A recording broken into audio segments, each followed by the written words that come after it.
have to, but also appreciate your patience. And Any candy in there? no, It's Halloween. Can you bring the candy? I wish it would. Can I ask you all to rise and join me in the pledge of the flag? I pledge allegiance to the flag of the United States of America and to the republic for which it stands, one nation, under God, indivisible, with liberty and justice for all. Please be seated. I want to let everybody on the dais know that we're working with hot mics. So if you want to keep your thoughts to yourself, you shouldn't speak into this device. This works full time because the streaming is in the back of the room. That they're tied together. Okay. That said, Mike, could you call the roll?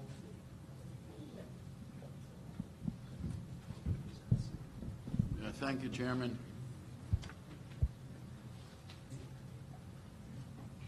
Roll call. Commissioner Peter B. Absent. Commissioner John Reinhardt. Here. Commissioner Maureen Fitzgerald. Here. Commissioner Christopher Devane. Here. Commissioner Eric Millette. Here. Commissioner David Mahias. Here. Commissioner Jared Cashow. Mr. Cash is on his way. Okay, thank you. Commissioner Andrina Wyatt. She's on her way also. Commissioner James Megan Jr. Present. Thank you. Commissioner Michael Pernick. I'm here. Good. Chairman Frank Maroney. Present. We have a quorum, sir. Can you all hear us on these microphones? Okay. I'm going to, many of the same faces are here tonight that have been here before, although I can't see anything over the podium there. In any event, I have, over the course of these events, as the chairman, taken the liberty of making some opening statements so that you all can be aware of what we've done and how this is proceeding. And please bear with me, those of you who've heard this before. I want to welcome you to the ninth hearing of the Temporary Redistricting Commission. To date, the members of both the Republicans and Democratic delegations have heard from approximately 99 speakers with varying requests to keep various communities together or apart. I trust that the public attendees and those watching this on the stream, these proceedings will feel free to share their ideas and their desires as far as the maps are concerned. The commission consists of 11 members with a non-voting chair. That's myself, appointed by the county executive. There are 5 members appointed by the presiding officer. They're on my right, your left, and 5 appointed by the minority leader. They're on my left and your right. The commission permits but does not require public hearings. The prior reapportionment processes established that a tradition that the permissive hearings take place, seeking the input from the public, and this is the 9th of those hearings. The county legislature allocated $985,000 to fund the work of the commission. The allocation is divided equally between the commissioners appointed by the presiding officer and the commissioners appointed by the minority leader. However, a portion of the $985,000 is set aside to pay for stenographic services, American Sign Language interpreters, Creole and Spanish-speaking interpreters, and other shared costs of the commission. Each delegation divides the balance to purchase their needed mapping technology, software, the hiring of experts, counsel, and other staff who are deemed necessary to this process. In developing a map or maps, the commission must comply with both the federal and state law.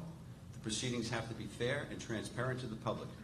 The transparency is achieved by significant outreach to the public and holding the public hearings on any maps from the districting so that we in the commission can have an opportunity to provide you with something that's perfectly legal. Once maps and plans are drawn, there will be an opportunity for the public to see and give out an opinion as to the work product. The updated website will have a link which maps are produced, and those maps will be placed on that link so they will be accessible to anyone who has the ability to go online. Thereafter, the map or maps are turned over to the legislature. Likewise, all the transcripts from the public and public comment generated by these hearings will be turned over to the legislature. In addition, all items not included in the record may also be delivered to the county legislators. We want to make sure that people who come in late have the ability to have their desires heard. The full legislature will conduct public hearings on the submissions by the appropriate legislative committee, which is the Rules Committee, and then the entire legislature will hold hearings on it and act on those maps or map. The goal of the Temporary Districting Advisory Commission is to have our process complete and its hearings finished so that the legislature has adequate time to review the submissions and conduct its hearings. The county legislature may reject, adopt, revise, or amend any redistricting plan or plans recommended by the Temporary District Commission, or adopt any other redistricting plan as long as it's constitutional and federally approved and meets all statutory requirements. In an effort to achieve transparency, all the meetings and hearings will be in public and streamed over the internet. There, you can see the cameras in the back. And further, the commission will stream the hearings and keep the record open for those people who come in after the work of the hearing is completed. Nonetheless, any correspondence or other mail received after the end date will be included in the in the material turned over to the legislature.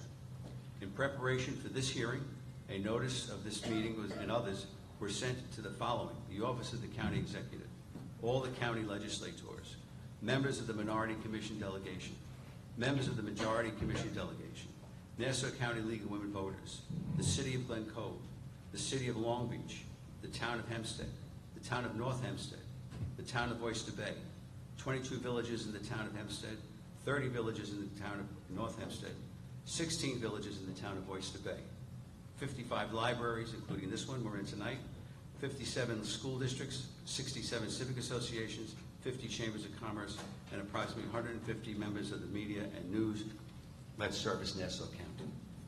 The commissioners, at the last meeting, agreed among themselves to the remaining meetings that will be held in the Nassau County Legislature chambers as follows. Now, the dates that I'm going to give you right now have not yet been approved, but right now they're whole dates so that we can move this thing forward into the part of this process that means the most to you, which is the production of maps. After tonight, the commission's delegations have agreed to have a draft map session, a working session, on November 10th, 2022. That is designed to start earlier in the day.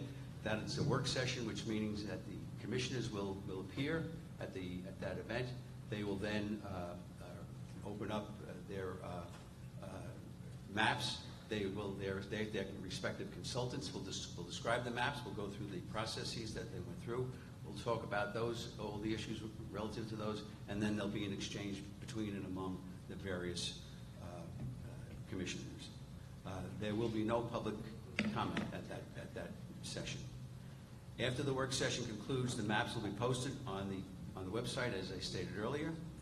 There will be an opportunity for the public to have input into those maps. We're planning a hybrid virtual meeting tentatively. It's set for November 14th, which is a whole date. We have to make sure, we want to see if we can spread it out a little bit more than that. Public comment will be accepted on the content of the map or maps at that particular hearing. A final meeting vote on the map or maps is tentatively set for November 17th. Again, we're a little flexible with those things. We're going to see how we can deal with those. At this meeting, the commissioners may recommend a plan or plans to be forwarded to the full legislature. Comments from the public will be accepted, and this is the date that you need to get your stuff in. If you have anything you want to go on the record, would be November 30th of 2022. That will be after the close of all of the hearings that we've had, including the hearings on the maps to that point.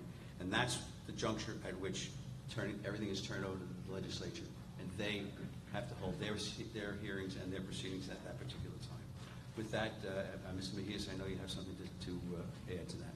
Thank you, Mr. Chairman. Well, at the outset, I wish to note that the Democratic commissioners have repeatedly expressed our concerns about the deficiencies in the redistricting process so far. Although there has been some progress, we continue to have those concerns. I truly hope that between the work session and the 10th, we have at least a week for the public to view the map so that they can comment on them, not just 4 days and 3 days after that for a final vote. A lot of work being put into these maps. You know, we had discussed having a week between the work session and the public hearing, and some more time between that and the vote. Our concern has been that there's been what appears to be an effort to suppress public participation in these hearings, particularly in minority communities, through inadequate and misleading public notices on the Commission website. The hearing notices have been completely insufficient. For instance, until yesterday, the Commission homepage contained no notice whatsoever of tonight's hearing in Elmont. Instead, it continued to display the notice for the October hearing in Massapequa, which already took place a week ago. Moreover, there's been an issue with language deficiency. Even the updated notice is posted only in English. There's no Spanish language or Creole language notice that appears on the Commission website. Despite the many members of the Elmont community who communicate in these languages, there's been nothing. We have precisely the same issues with Freeport and Hempstead. Nothing has improved, despite the notice issue being called repeatedly to the attention of the chair. Our commission took it upon ourselves to create our own flyer for the meeting in all 3 languages and conducted outreach to Elmont, the Elmont community, and beyond, and has done so for every single meeting. Inaccurate and improper public notices have been a constant problem since the September 8th Commission hearing early in the process. For that hearing, the Commission website and official agenda stated the wrong location, while the County Legislature website stated the wrong time. One may be in error, maybe even twice, but the pattern of failure to post proper notices suggests that maybe there's something more than negligence that's happening here. We have also posted notices on our own unofficial public share drive, which contains in one central location any information that we are able to get from members of the public. This is information that my Republican colleagues on the Commission would not agree to put on the public website, so we had to create our own, including hearing notices, information on the current maps, information about our meetings, background on the redistricting process, each of the resolutions we've introduced, written submissions from the public, and even reports from our own experts. And I want to emphasize that we have disclosed who we're using to make our maps and do the analysis to make sure that our maps comply with the Federal Voting Rights Act and the New York State John Lewis Voting Rights Act. So I want to turn to the substance of the redistricting process. There were 2 key findings that should cause alarm and show the seriousness of the redistricting process and the threat of the current maps. Our first expert was Dr. Daniel Magleby, who has determined that the current county legislative map is an extreme partisan gerrymander which violates New York state law. Moreover, our demographic expert, Dr. Megan Gall, has made a preliminary determination that there is substantial evidence that the current map and any new map adopted by the county that is similar to the current map violates both the Federal and State Voting Rights Act and illegally dilutes voting rights of members of the minority community. What this means: the current maps are completely legally invalid and must be scrapped. We must start fresh with completely new maps, and if we do not, the maps we propose to the county legislature will be illegal, and the commission will violate its duty under the county charter to propose legally compliant maps. I'd like to turn it over to my colleague, Commissioner Pernick, to speak about our experts' findings in more detail so that you can understand better what our experts' reports say. Thank you very much. Can people hear me? Is this on? Okay, great. Loud and clear. Thank you, Commissioner Mejias. So as Commissioner Mejias said, The Democratic-appointed members to this commission have done an analysis and contracted several analyses to look at the current map. Now, everyone knows the current map is going to be changed. It's going to be updated. But it's extremely relevant to the process to understand what is acceptable about the current map, what's unacceptable about the current map, and whether it can be used as a starting point. And as Commissioner Mejia said, we know, as a result of these analyses, that the current map is illegal. It violates numerous provisions of state and federal law, and I'll go through those in a minute. But as a result of that, it cannot be used as a starting point. If it is, it will taint any map that we develop, and it could be tainted by the same unlawful attributes that are current and present and obvious in the current map. So let me go through what this means. There have been some big changes in New York law. Since the redistricting process 10 years ago, there have been amendments to the municipal home rule law. And one of those amendments makes it unlawful to draw maps to advantage one political party over the other. Makes it illegal to draw a partisan gerrymander.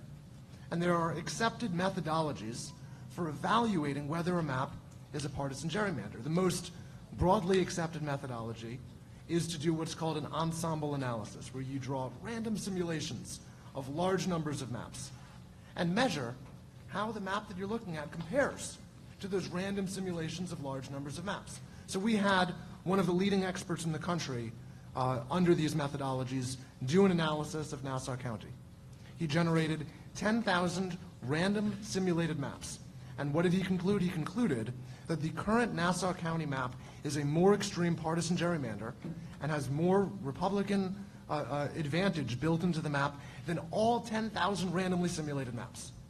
That is clear-cut evidence that the current map is an illegal partisan gerrymander, and if we use the current map as a starting point, any map that this commission recommends, any map adopted by the county legislature, would also be tainted by that same unlawful partisan intent. And here's the other thing. We need to measure and evaluate any maps that we propose as a commission, under these same methodologies before we make the recommendations. Because if we don't, we are at risk of falling into that same trap of passing an illegal map. So we've offered to do that analysis for any draft maps that anyone wants on this commission wants to send us, and that offer still stands. And we're also on notice. We're on notice that if we don't take these steps, we risk violating these new laws under the municipal home rule law. Now I want to turn to our other report. Dr. Megan Gall, a leading expert on demographics, on racially polarized voting, on compliance with the Voting Rights Act. She looked at our current map from a racial justice perspective. Does the map ensure that communities of color have an equal opportunity to participate and elect candidates of their choice? And based on her analysis, there is substantial evidence that the current map violates the legal standard set out in federal law for the Federal Voting Rights Act and in state law for the brand new John R. Lewis Voting Rights Act of New York. That means that this current map, it's not just malapportioned, it doesn't need to be tweaked, it is racially discriminatory. Full stop. We know that. And that means that if we use this current map as a starting point, any map that emerges from the process that's similar to the current map is also racially discriminatory and would very likely violate the Federal and State Voting Rights Act. Full stop. We know this. We have the evidence, it's in the record, we're all on notice. Now, in doing this analysis, Dr. Gall also looked at what would be possible and what type of map might comply with these requirements. And the answer is clear. We've had significant growth in communities of color in Nassau County over the last 10 years, and she's confirmed that it is possible, in fact easy, to draw a map with 5 districts in which Black and Latino voters comprise a majority of the citizen voting age population and the voting age population. 5 districts where Black and Latino voters have an opportunity, an equal opportunity, to elect candidates of their choice. And that means that if we as a commission only draw a map with 4, we're probably going to violate the Federal Voting Rights Act. We're probably going to violate the State Voting Rights Act because we know it's possible to draw 5. And it's not only possible to draw 5, it's possible to draw 5 districts that do a better job of complying with all of the traditional districting principles than the current map. It's possible to draw 5 districts where those districts are more compact than the current map. It's possible to draw 5 districts that don't fracture communities across Nassau County. The current map fractures the village of Hempstead. The current map fractures the communities of Valley Stream and Elmont, fractures Freeport into 4 districts, fractures the 5 towns into 4 districts. We know, based on the preliminary analysis, it doesn't have to be that way. We can draw 5 majority-minority districts, and we could do it while respecting the communities here in Nassau County in a much better way than the current map does. So I think we all agree that the current map needs to be updated, needs to be changed, and I hope that we can all agree that the current map cannot be used as a starting point. We need to start from scratch, and that's the best way to ensure compliance with federal and state law, because we're on notice that if we don't do that and if we don't learn from the issues with the current map, there's a significant risk that this county is going to be dragged into expensive litigation, and a significant risk that communities of color in Nassau County will continue to be underrepresented and disenfranchised. With that, I'll turn it back to Commissioner Mays. Thank you. Since, and we have expressed our own concerns with the deficiencies that in transparency with regards to the experts the Republicans are using to develop their maps and any data they have collected thus far. The failure to provide for timely publication of draft maps and grossly inadequate information on the commission website, etc. However, redistricting is a technical process in which experts and consultants play a critical role. The Democratic delegation strongly believes that the public deserves to know who is doing this important work on behalf of the commission. We heard from the chairman earlier that there's a rather nearly $1 million budget for this commission to do its work. That's why we felt that the taxpayer should know exactly who our demographer is and who our experts are and what they're saying and the data that they used. And we will be providing our maps with what's called a shapefile, so the public can see overlays of communities, villages, cities, school districts, towns. So you can see which communities were kept together, which communities were divided in the redistricting process. So, and that's an important factor whether or not we're going to have a map and legislative districts that are compliant with the law. At the very first hearing of the commission, Commissioner Pernick proposed a resolution requiring full disclosure. The Democratic delegation voted for that full disclosure in that resolution, and each of the Republican commissioners voted against it, and the measure was defeated. When we tried to reach an informal agreement on expert transparency, we requested a mutual disclosure of experts and consultants several times, and have continually been told that the Republican delegation does not have any of the experts that we're talking about. They won't tell us who's drawing their map other than that they have hired an attorney for the process, who most likely will hire the experts himself, shielding it from the public under the guise of attorney-client privilege and attorney work product, and you'll never know who actually drew the Republican maps and what data they used and how they did it. So while the release of maps is necessary, the Republican commissioners' stance is highly concerning. We have to diligently carry out our most important public responsibility as commissioners. That is to recommend maps to the county legislature, the primary reason for the commission to exist. The Republican delegation seems to have not even begun the process, and that would be a grave disservice to the legislature and the public. In contrast, the Democratic delegation has been an open book regarding the people doing the work for us, openly identifying our experts and sharing their preliminary reports with the public so that you can see as they develop their maps and as the process unfolds on the Democratic side of the aisle, you're with us every single step of the way. We're telling you everything that our experts are telling us. We're an open book. So you need to know who is performing these critical functions, the critical function of drawing the maps that will influence how representative government is structured in Nassau County for the next decade. So I want to ask, we have tentatively set, in the last meeting, we tentatively set a schedule where we would have a week between the work session and the public hearing to hear from the comment. Now we're hearing it's only going to be 4 days. I really hope that we can make it a week so people do have a week to digest the maps. And one thing that we have constantly heard from the public is that we do want transparency, and the public does want to have time to comment on the maps. They want to see the maps that both delegations present.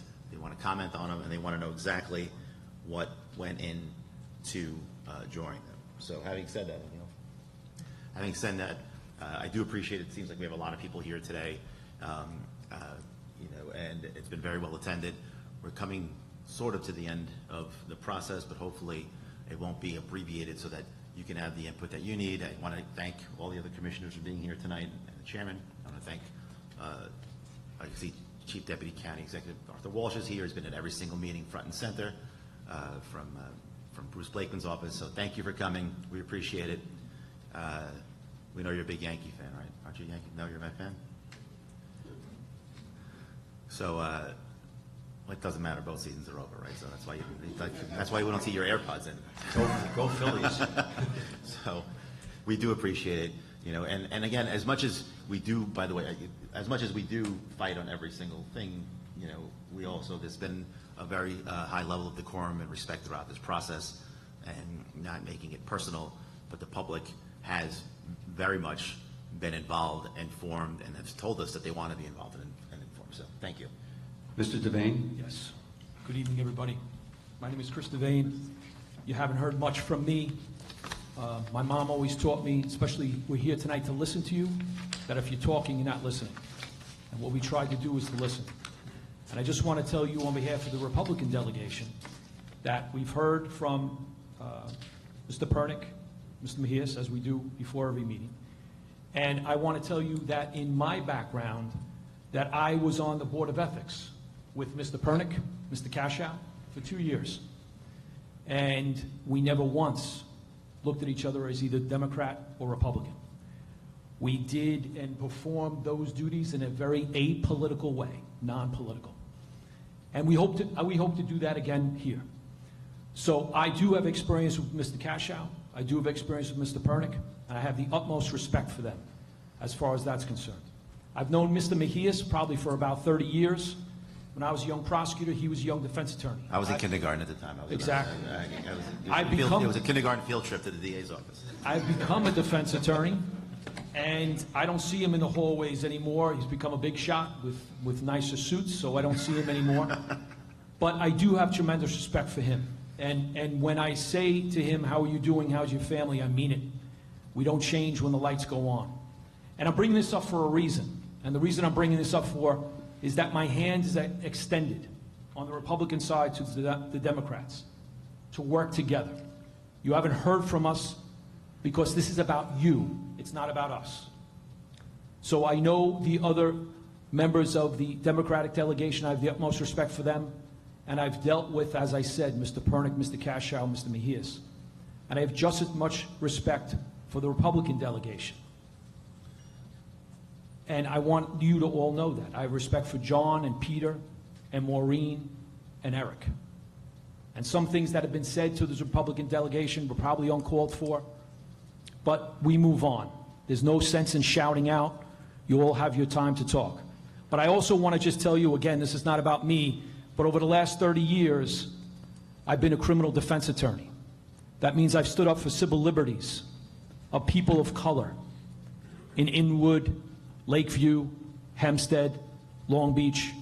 We'll hear from Mr. Hodges again tonight. I've had many discussions with Mr. Hodges outside the Long Beach City Court about trying to help the community, about what it's like to live in those communities, about the lack of services, about the lack of education, unfortunately, about having your elected officials not listen to you, about lack of opportunities. So I bring this to the table, and I know the rest of the Republican delegation does as well. I know the Reverend does that as well.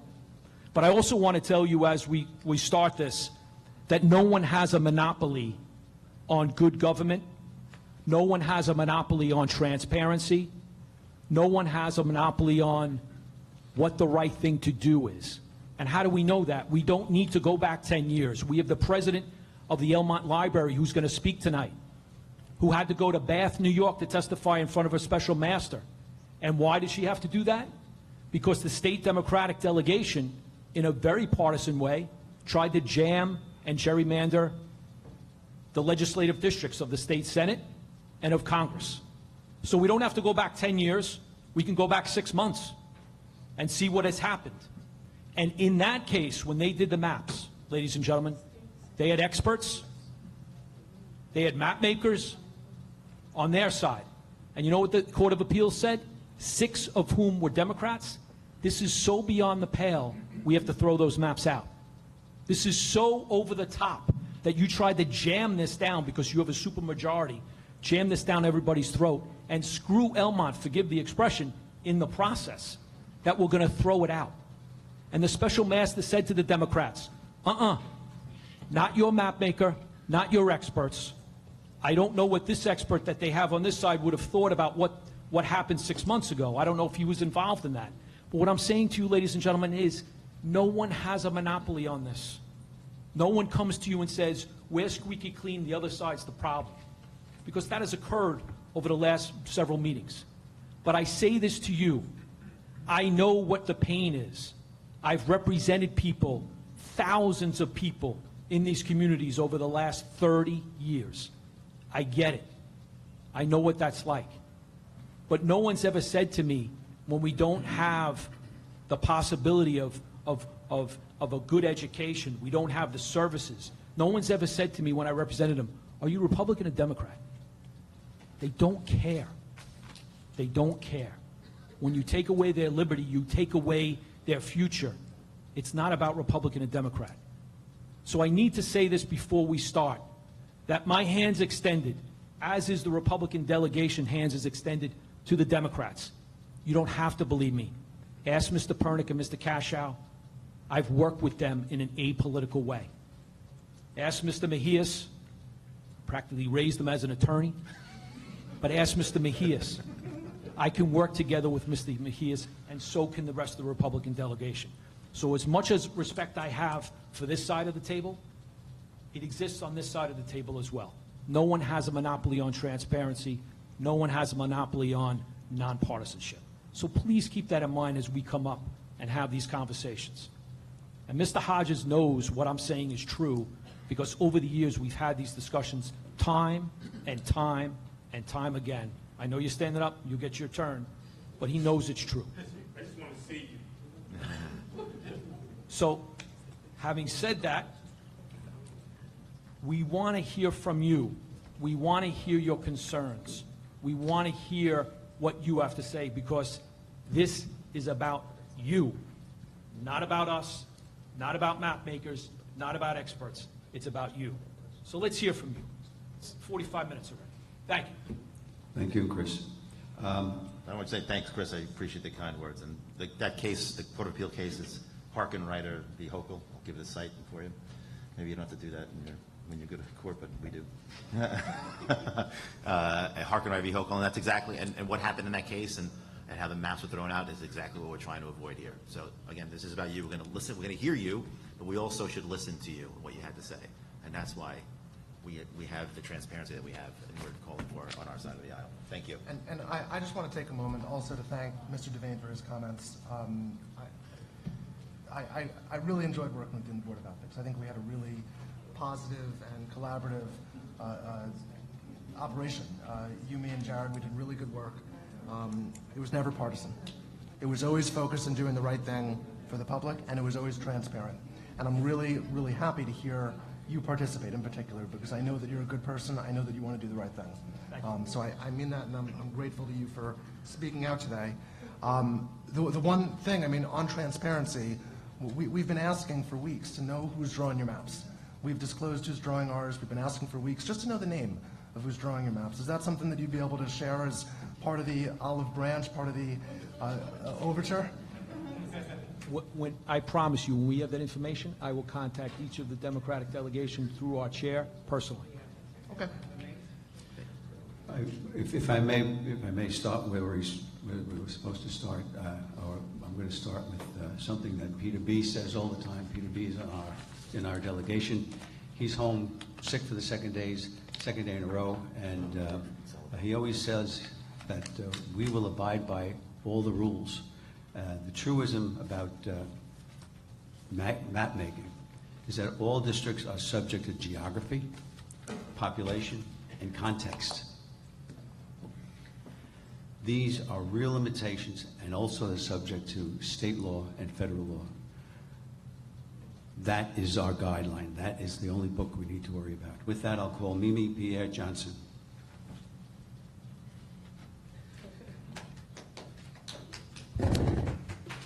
Welcome to Elmont. I'm going to tell you a little story about Elmont. Just imagine, By the though. way, before you start, Yeah. we have a clock going over here. If you can wait 15 seconds, we'll get you on a 3-minute knot, okay? Thank you.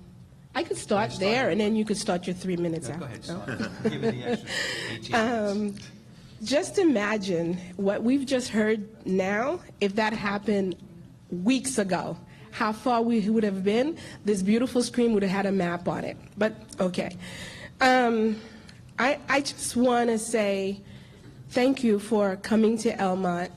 I think, and it's not because it's my town. I love Elmont. And what happened 10 years ago, I didn't know myself what was happening, but I felt that it was really bad. So I made sure to learn about what happened to us.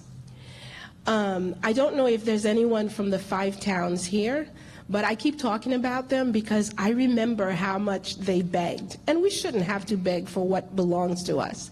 But they begged not to split up the 5 towns, and they begged to keep them together. And so I started to drive around the 5 towns after that just to see what was that community like. And it is not the same as our community, but it's just as beautiful. And instead of keeping them together, they took Elmont and put us in Inwood, which not only broke up the 5 towns, but now they put us in that mess that they created. And for you to get to the 5 towns, right? If you take the winding road, you're going through Rosedale, the marshes, and then you make a left and you go into the 5 towns. So that right there already, that's a disadvantage to Elmont. The reason why I'm saying that, after 10 years, I was having a discussion with one of my neighbors this morning, and she did not realize what happened 10 years ago. I talked to other neighbors. They didn't even realize that on the congressional level that Elmont and Valley Stream was in Queens.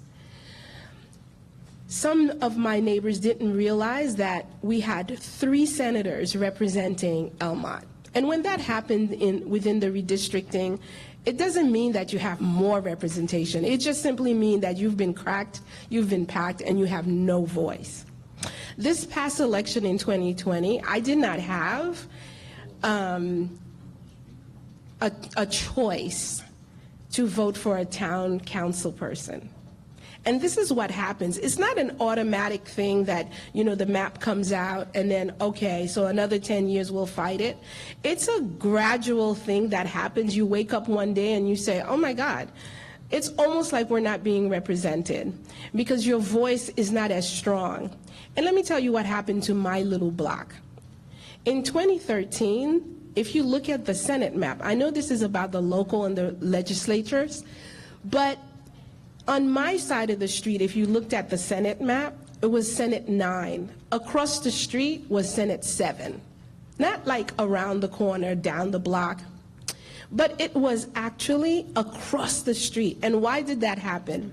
Because if I put a lawn sign on my lawn, the entire block would have that same sign. My neighbors trusted me. If I put a sign on my lawn, this is a good person, let's vote for that person. So they made sure at the time to put myself and the Szalages, because we became very politically involved, in one area, right? And so you packed us in a way that we don't have a voice. I look at one of the Nassau County employees right there. Raise your hand. I'm going to try to keep it together. He was in high school, right? And he was doing door knocking. He was excited with a bunch of young men. They were doing their civic duties, and they stood in the middle of the street, and they were trying to figure out what was going on because they had a list, but then One side was the 9th and one side was the 7th. That's what was done to Elmont, and so many other things. And so you've heard me say this before, not to separate us. And this is why it's important for you to understand. Only those of us like Scotty and other people that were here that understands the process. You were asking people to come and speak. Well, what are they speaking on? They don't have a map. They don't understand how politicians and the politics and the party is going to come into this. The olive branch is great, but once that goes before the legislature, it's a completely different thing. So you are actually the ones that's going to carry our water, which means you're going to be the one that's going to talk to the legislature and say, man, listen, we can't do this. This is what happened to Elmont. This is what happened to this town and that town. You can't do this to these people. You can't. And that's going to be where your character and all the beautiful thing you just said, that's when that's going to matter. Because to us, it's just beautiful, pretty words. But we've been through this. They're going to look at us and they're going to say, thank you very much. And they're going to screw us again. And I'm going to use your word. They're going to screw us again. But we're fighting. We understand it now. And we have awesome attorneys that's ready to fight. Unfortunately, it's, again, our tax dollars. So all I want to say is make Elmont whole, like the state and the congressional just made us whole again. We have one senator starting in January. We have one congressperson. And now it's just up to you for us now. So please, carry our water. Be strong when they're going to say to you, no, man, this is what we're doing. No, don't be like the national level. Let's be a model. Elmont, Nassau County, we did it right. And then let the chips fall where they may, but we did it right for the communities of color, because we're the ones that's suffering when we don't get the resources that we need. Thank you for the extra time. Thank you. Barbara Epstein.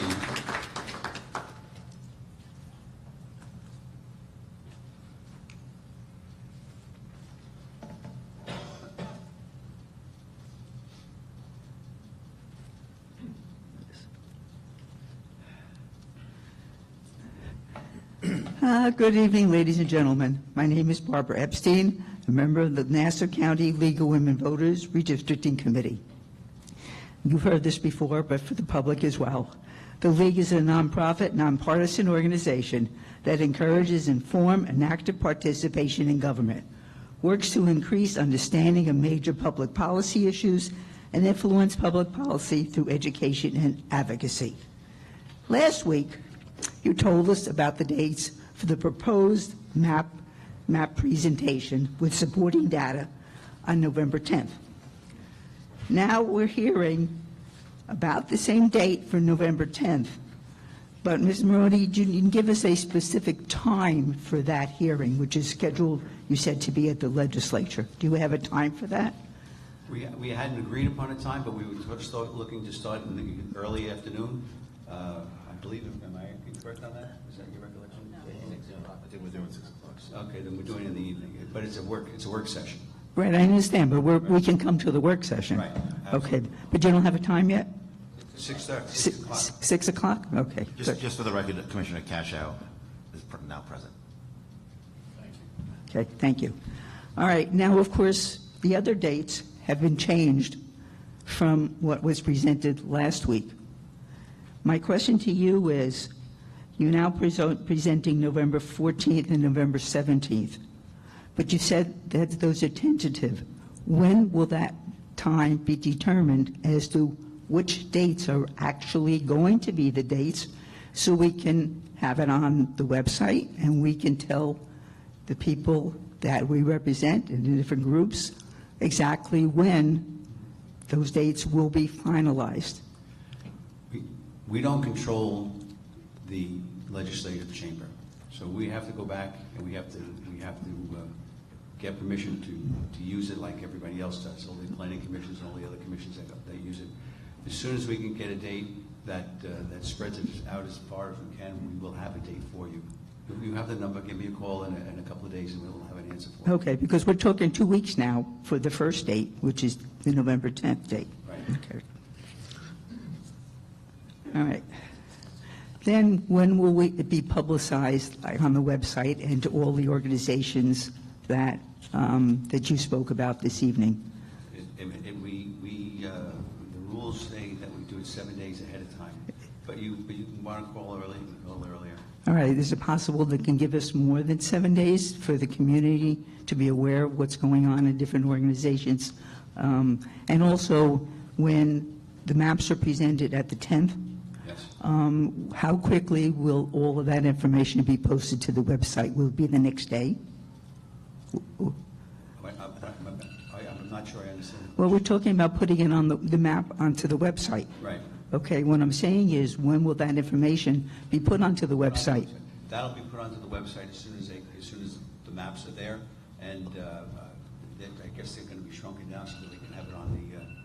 Can we just stop that from doing that? That's the 11th. Oh, I'm sorry. Apologies. As soon as we can get it up, we'll get it up. I think the link is already on there, but there's nothing on it. We're right, it's right, it says Right. to come. Right.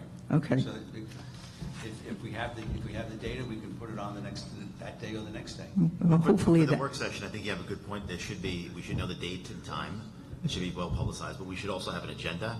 Right. So, and whether or not we're going to have the shape files, and I hope my colleagues agree that we should be allowed to ask each other's consultants and demographers questions about how their map was drawn, if we have any questions. Right. So I would like that to be part of the agenda as well. That goes without saying. Thank you. and we also hope the maps that are drawn to account for the increased diverse population of communities here in Nassau County. We expect you to increase the number of majority-minority districts. We're asking for more than one proposed public hearing. This is what happened 10 years ago, as those who were that were involved 10 years ago.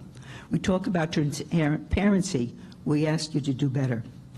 We'll see you if you have listened to what the residents of Nassau County have said over the past several weeks of hearings.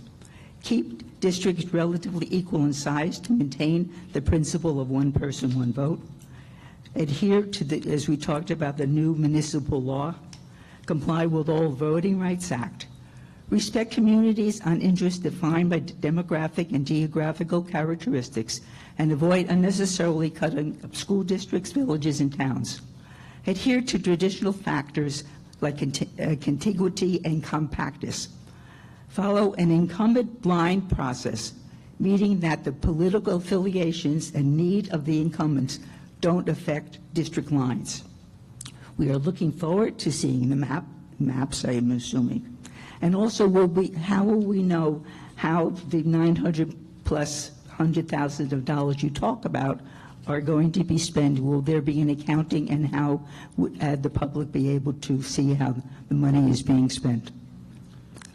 It's a good question. I don't really know the answer to it, but I'm certain that the information would be in the comptroller's office, and that they could generate that for you.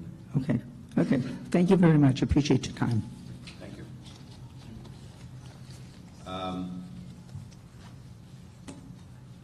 Anthony Benelli.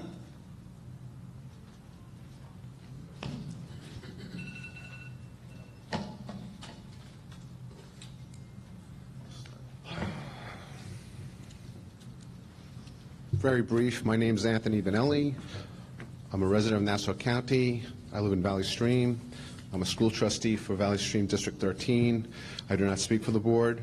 The current legislative boundary lines negatively impact our minority communities disproportionately, and I simply urge the Commission to correct the boundaries to provide more legislative representation to these harmed communities. Thank you. Thank you. Thank you for your service on the school board. Michael Turi, T-U-R-I. Yes, thank you very much. Commissioners, everybody, thank you very much. I don't want to be too loud in front of this thing, but do I hear this correct, that there are going to be 4 days at current to review the new map out on the 10th, discussed by the 14th? Is that right?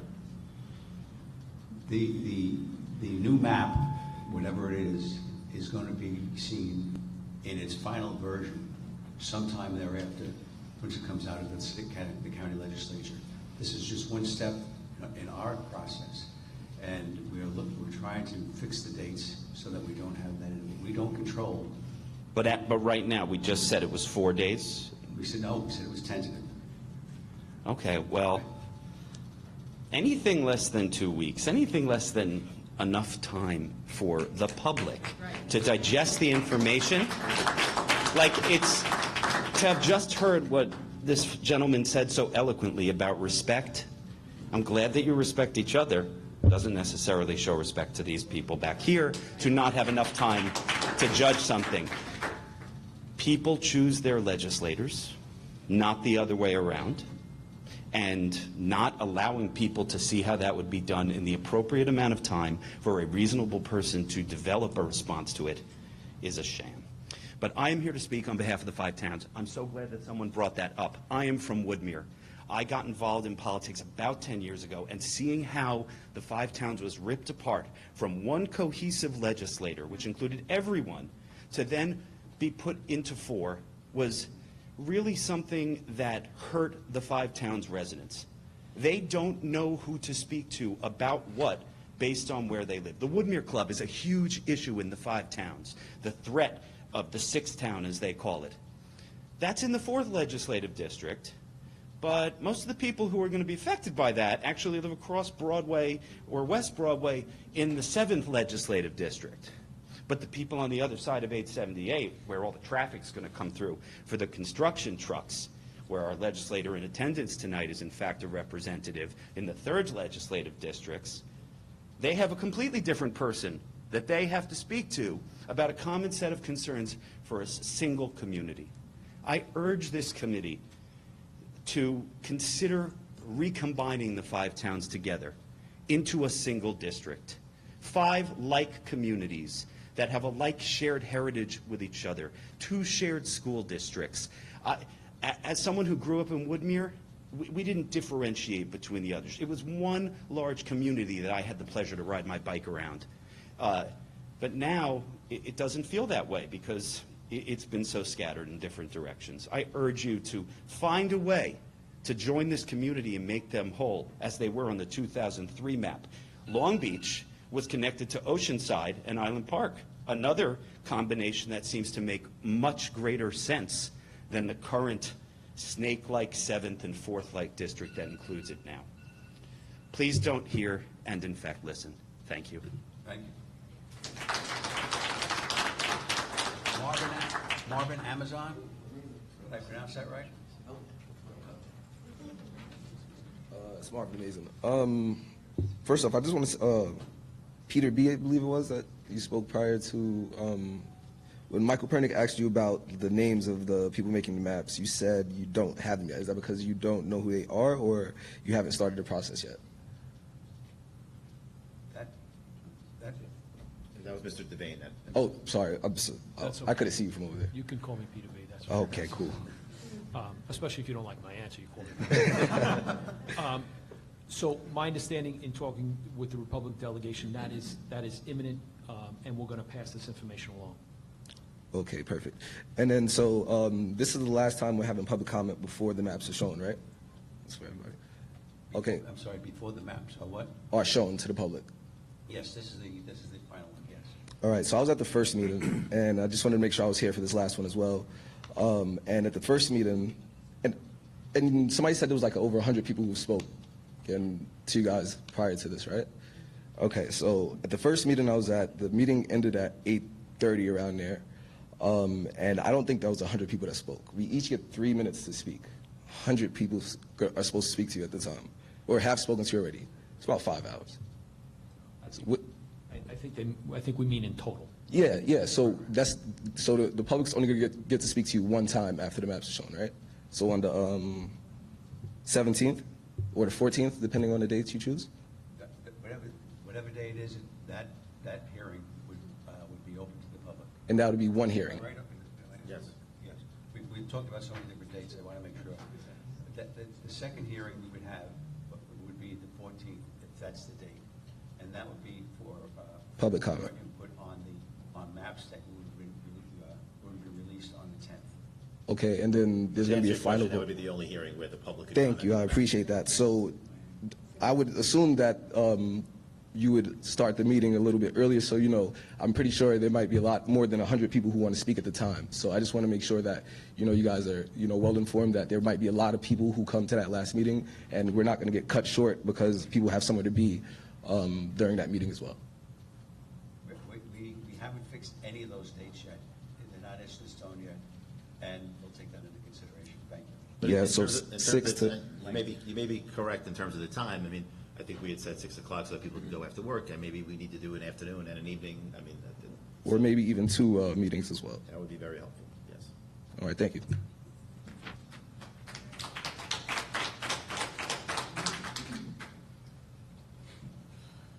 Veronica Renta Irwin? Hi, good evening. My name is Veronica Renta Irwin, and I am the current president of the Long Island Hispanic Bar Association. To begin, I'm going to try not to stray too far from my comments, but I definitely have to echo Commissioner Mejias's concerns regarding this specific process and the deficiencies with respect to the notice given to the public regarding these hearings.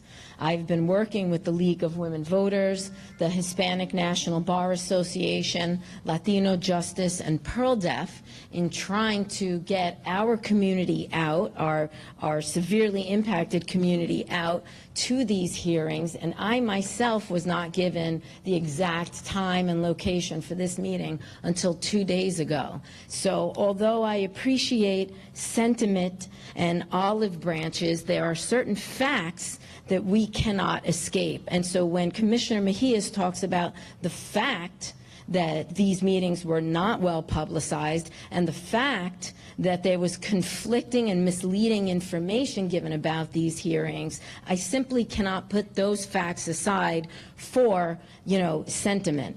Additionally, you know, the fact of the matter is, in order for these hearings to produce any type of transparency or fairness in the process, it must include public hearings after the maps are introduced.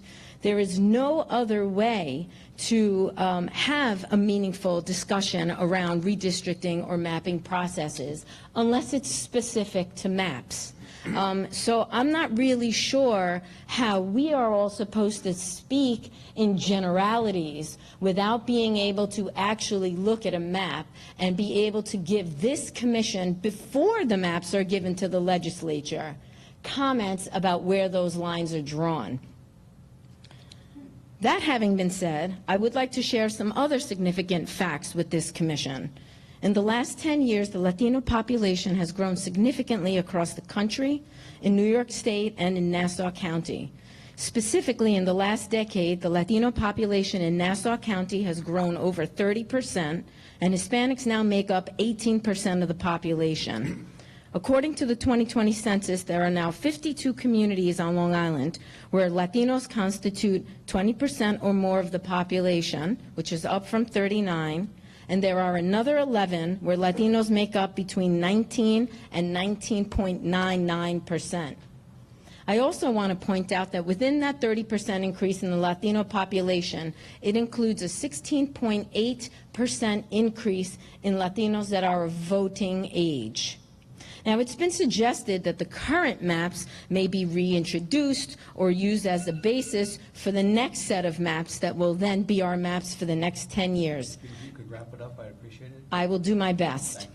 I must impress upon this commission that the old maps did not result in equitable representation for the Latino community. And given the huge increase in the Latino population as reflected in the 2020 census, it certainly will not be appropriate for the use in the next 10 years. I want to remind the Commission that on the state level there is no Latino representation, and if we want to include Suffolk County, that number goes up by 1. On the county level, in terms of our county legislature, there are 0 Latinos. There is no Latino representation, despite the fact that I've just informed the Commission that in many communities the Latino population represents nearly 1 in 5 residents. The new proposed maps must be drawn to empower the Latino population and ensure a meaningful voice in governing. The research indicates that this commission has the ability to draw 5 performing minority-majority districts, and it can do that by keeping long-standing communities of interest together, such as Hempstead, Roosevelt, North Valley Stream, Freeport, Westbury, Cedarhurst, and even where we all are tonight, Elmont. Once again, I look forward to continuing this conversation once the maps have been released and before they are sent to the county ledge for approval. Thank you. Thank you. Before I move on to the next speaker, I do want to let you know that there was no deliberate effort to hide anything as far as you can sit down. There were some difficulties with the IT system. We had people working on it full time. There are objections, however, by Democrats that certain things haven't appeared in it.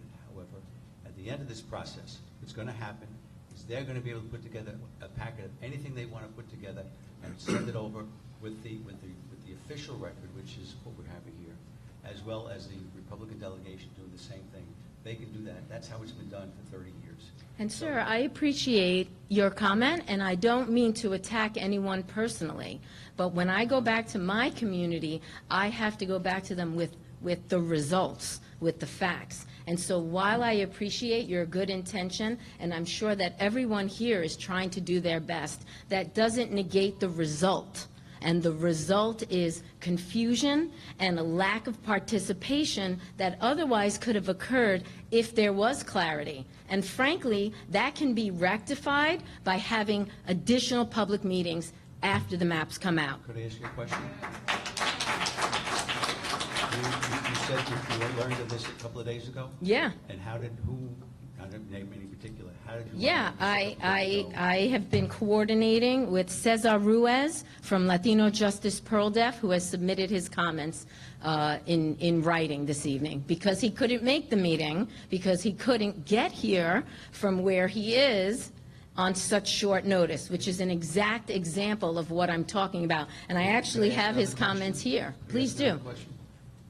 Who is your legislator in Nassau County? Well, I'm here speaking on behalf of the Long Island Hispanic Bar Association, but understand that. I am a Nassau County resident. But who is your legislator? Why? Yes, I'm curious. I don't know why. Because I'm trying to figure out what district you're in, what district you're in. How will that assist the process? How will that help the people that I'm here to represent? Just curiosity, that's all. Okay. Well, I appreciate that, but, you know, as I don't intend any personal right. against, okay. A little order here, okay? We're allowed to ask questions too. Absolutely, Treat us like absolutely, we treat everybody else, okay? absolutely. So please, thank you very much. Thank you. Emil? Mr. Maroney, if I could just 1 second. Sure. I believe this is a press release that was put out by you earlier this month, dated October 6th of 2022. This went to all the people that we discussed earlier, the news media, Yes. the legislators, and all the members of government. Well, I believe we sent this to several. Mr. McKenna, you're going to get your opportunity like you always do. How am I lying? I'm reading a press release. You're out of order, mister. You're out of order twice. This is a press release that I believe I got from our. 3 times.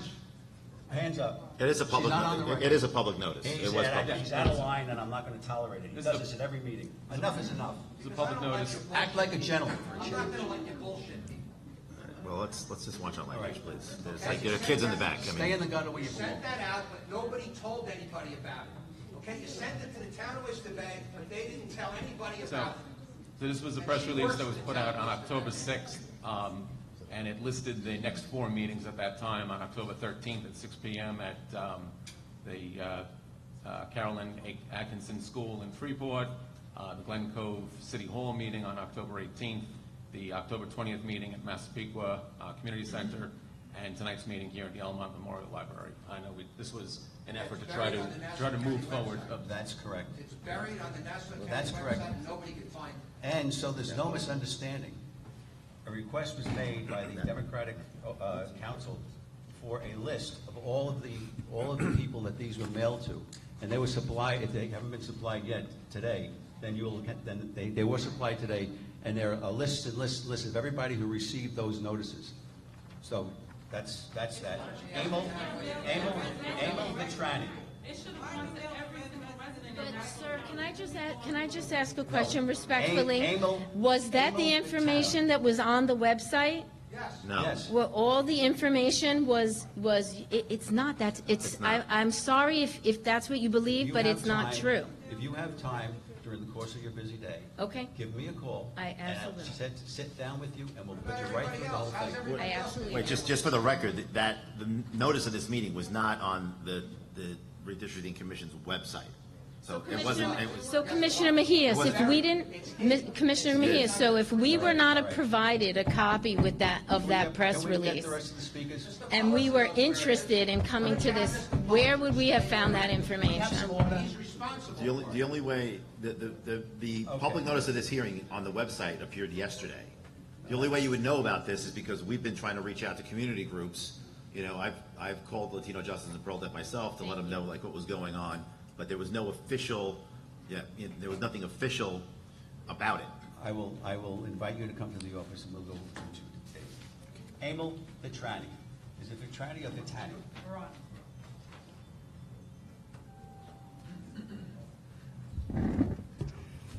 Good evening, members of the commission. My name is Emil Varani. I'm a resident of Valley Stream. I grew up in the Five Towns, and I currently reside in the Hewlett-Woodmere School District in Valley Stream. I'm very concerned about the maps that were adopted 10 years ago were repeated in a similar fashion, even though I'll be in a different area. There are several points that I'd like to emphasize. First is the need for majority-minority districts. Second is for the need of areas such as Valley Stream and Elmont to be kept together. And lastly is keeping the Five Towns intact. First, priority needs to be made on keeping and having 5 majority-minority districts. Newsday had a landmark article about how the Nassau County assessment system was broken and disproportionately impacted people in minority communities. In fact, according to that 2018 report, as shown in Newsday, Elmont and Valley Stream residents were disproportionately impacted with high taxes. Valley Stream residents of School District 30 were also hit by the failed assessment system, as well as the Green Acres Mall pilot situation in 2017. The bottom line is, several years ago, our assessment system was screwed up big time, and if there were 5 majority-minority districts, this would not have happened. Second, currently in Valley Stream, we have 2 different legislators, and the lines don't make sense. For instance, as an earlier speaker mentioned, you cannot drive through the 3rd legislative district, as in you cannot drive or walk. You actually need to take a boat to go through it. And you have North Woodmere in that district, which has nothing in common with Valley Stream, Elmont, and Inwood. In addition, instead of zoning Valley Stream in one place, Nassau County chose to split it up from the west end to the east end. And Valley Stream is the 3rd largest incorporated village in New York State by population. Yet the 6th legislative district has the east part of Valley Stream and has tossed all of Lynbrook into it. And this dilutes the power of this increasingly diverse community in comparison to Lynbrook. Valley Stream also has major roadways that are controlled by Nassau County, as well as the assessment system that impacts their taxes. Valley Streamers have communities such as Elmont that deserve more than one voice, and the population shows that, which is why we need to keep villages together and not dilute their influence. Lastly is that the 5 towns needs to be kept together. Right now, I live in the Hewlett-Woodmere School District, and we have 4 legislators, which dilutes the influence of that singular school district. And since Hewlett-Woodmere primarily complies of hamlets, we have legislators that only represent parts of the school district itself. So I know I'm out of time, but I just want to emphasize that I hope that the commission will adopt fair maps and keep the boundaries of school districts, villages together, and account for the changing population of Valley Stream and the need for more majority-minority districts. Thank you. Thank you. Thank you, Mr. Rani. James Hodges. And you know I'm here. Happy to see you. Well, I don't have my bullhorn am here.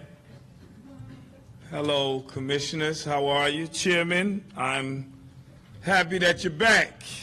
I was praying for you, not just because you offered me tea, but because I heard you were sick. So I was sincerely praying for you. Thank God you're back. Thank you. So to the commissioners and also County Legislator Szilagyi is here, and I know that when they usually have a county, when they had an elected official, they gave them opportunity to speak too, and I think he put a slip in, but maybe you didn't know. Anyhow, I must say that you've heard all the statistical data. We talk about transparency and monopoly. That was a great speech, by the way, great speech. You are a good guy. But it means nothing if 100 people come and speak if the proof is not in the pudding and what goes on here. That could have been 30 years. You could have known Mahias when he was in second grade and you taught him a lot and all of that. You could have 20 black friends and, you know, it's a lot of black people here, so we got to say a lot of what we've done with black people. And I don't say that to be facetious, but I don't think you have to prove who you are. If people know you, they know you. And so me and you speak, me and you talk.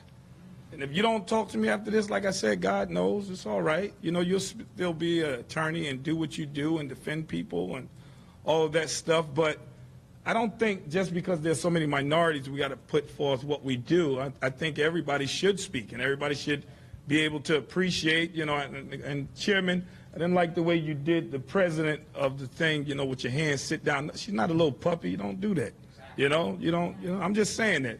You know, we say that being personal, but it's personal when you make decisions that hurt people's lives. And I don't know what happened with the young man that was fired. And, you know, I was a little extra angry last time because, you know, people back then said, you know, there was black people and white people back when black people was lynched and went through all they went through and said, and you know, black people only got a chance to vote in 1965, LBJ, at the Voting Rights Act. And people said, if I was living during that time, I would do this. And black people said, I would stand up. But yet we see black people agree with some of the things that go on today. And we see some white folks still doing some of the same things, right? Hurting people and coming up with different bills that would hurt people. And it's not all white people, because sometimes, you know, it's just people doing bad things, no matter what color or party you in, right? So when we look at what goes on here, I say all that is necessary for the triumph of evil is that good people, not good men, do nothing. So we can say all of these nice words and nice things, but 4 days is not enough, and you still don't even know if it's 4 days. And so in my conclusion, we need time to look at the maps. We need time to, and we want to tell you, all of the statistical data says should be 5 districts. There's no Latino representative. There's no Latino representative in the 19 legislature. You guys hear what's wrong all the time. I pray that God, listen, a lot of people went through what you went through and they're not here. I thank God for bringing us all through that went through certain things. But God sometimes give us little signs where we sit down and we think. And Chairman, you said you won the Martin Luther King Award. Winning a Martin Luther King Award should represent something, because if you receive that award for all you do, let it mean something. And if you just receive the award because they know you can bring a lot of people to the dinner, then you better give that award back. But I say to you that if you represent Martin Luther King, he worked on behalf of a lot of people. Chairman, you said it's 5 over there and 5 over there, but if you rule with them all the time, it's 6 over there and 5 over here. So I say to you, because you're the leader, do what's right. I pray that God touch all of you to do what is right. Pastor, let's continue to pray, because we need, you ain't gonna look at me? Come on now, I know you my whole life, Pastor. Don't do me like that. You know, I know you got nice hair and all that. Don't do me like that.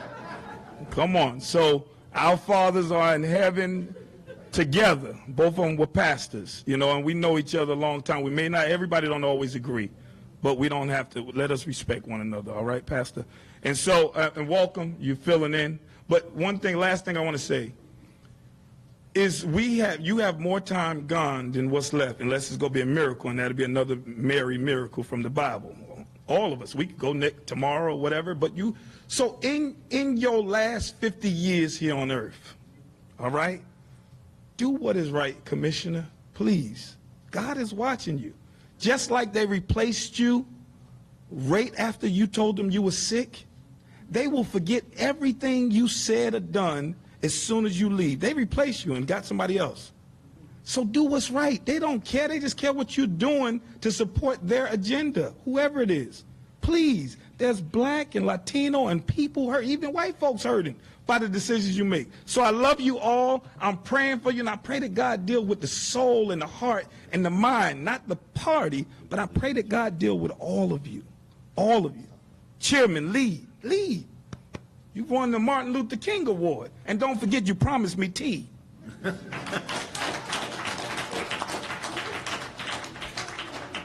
All that in a cup of tea.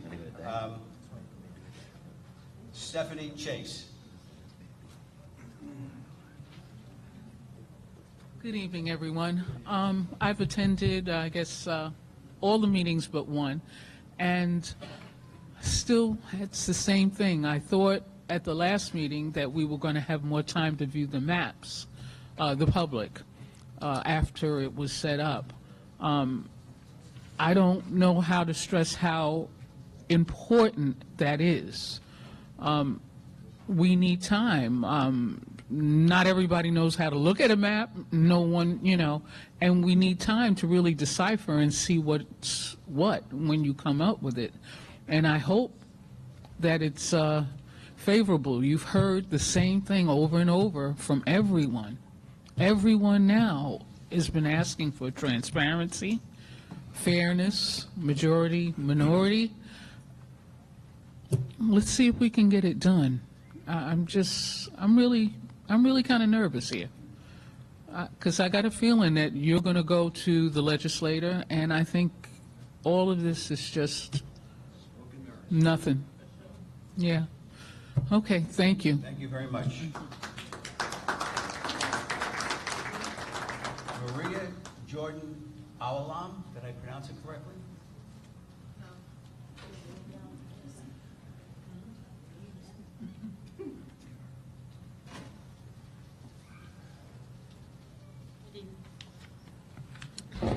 Good evening. My name is Maria Jordan Awalam. I am a Freeport resident and have been following this process along with many others here tonight. We have made our voices heard and will absolutely hold you all and the legislator accountable for what results out of this. We have invested time and effort in coming to these hearings. I'm here tonight to make my final plea before maps are presented to us all. As a resident in Freeport who is heavily invested in my community and in our children, I cannot understand why Freeport is divided into 4 legislative districts, with one of those legislators representing what, a park, the surrounding water around the park? I don't even think the legislator knows that she represents Freeport. I don't understand that, and neither do many of my neighbors. I want to see my community kept together as much as possible, and I can even understand 2 districts, but 4? No wonder we never even hear from the other 2. They have a tiny portion of Freeport, don't live in Freeport, and are not invested in Freeport. Freeport is already heavily segregated between North and South Freeport. I understand it is a large village, the 2nd largest in New York State. However, I am pleading with you all to stop the geographical fracturing of our community. This will only continue to dilute our collective voices and strip us of any glimpse of political power people of color are continuing to fight for so hard across this country and region. During the last round of redistricting 10 years ago, 3 majority-minority districts were created.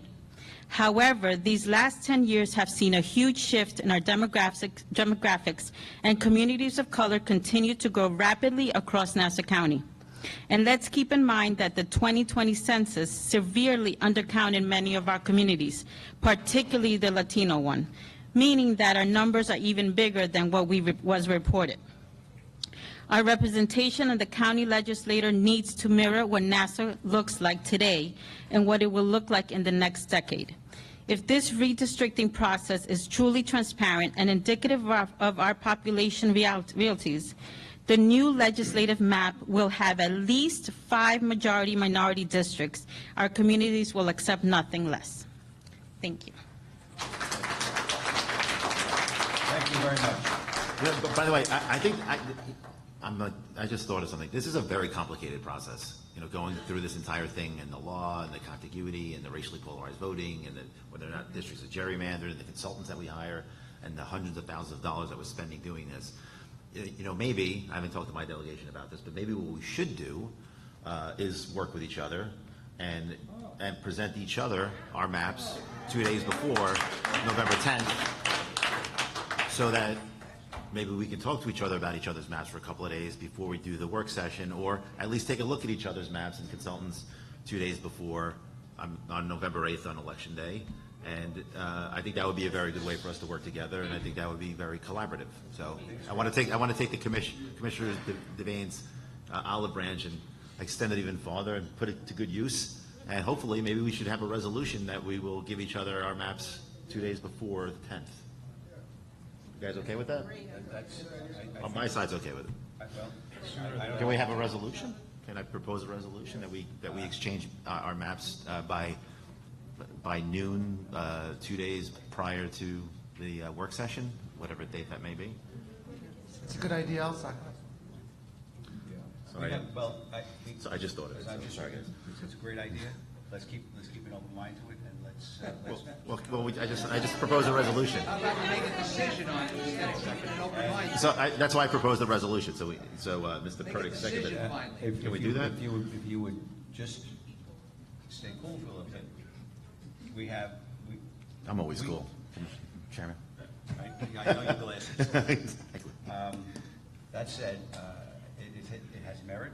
I think, on the other hand, I don't know where our mapping people are. I couldn't tell you that, and until I would find that, I may. We don't know much. I mean, I'm sure at least the day before you're going to know. You want to make it the day before at noon? That would be fair. I mean, I don't know where we are with our maps either, but I know we're not going to stay up all night drawing a map. It takes a lot of time. There's a lot of effort that goes into it. So, Commissioner Mejia, so at this point, as we've said, we have not begun the map drawing process. From what we understand, you've been analyzing the old maps, working towards the new maps. I don't know how far along you are on developing your maps. Speaking to a couple of my fellow commissioners, I can't commit that we're going to have them available 2 days before. How about the day before? We will make every effort to do that. I think the day before we probably could. I would hope we would have them the day before. If we have maps available or a working copy of the map available, I think we would commit to make every effort to give that to you guys ahead of time. Again, I don't think we can meet before. That's going to violate the open meetings law, as we were so concerned about last time. Yeah.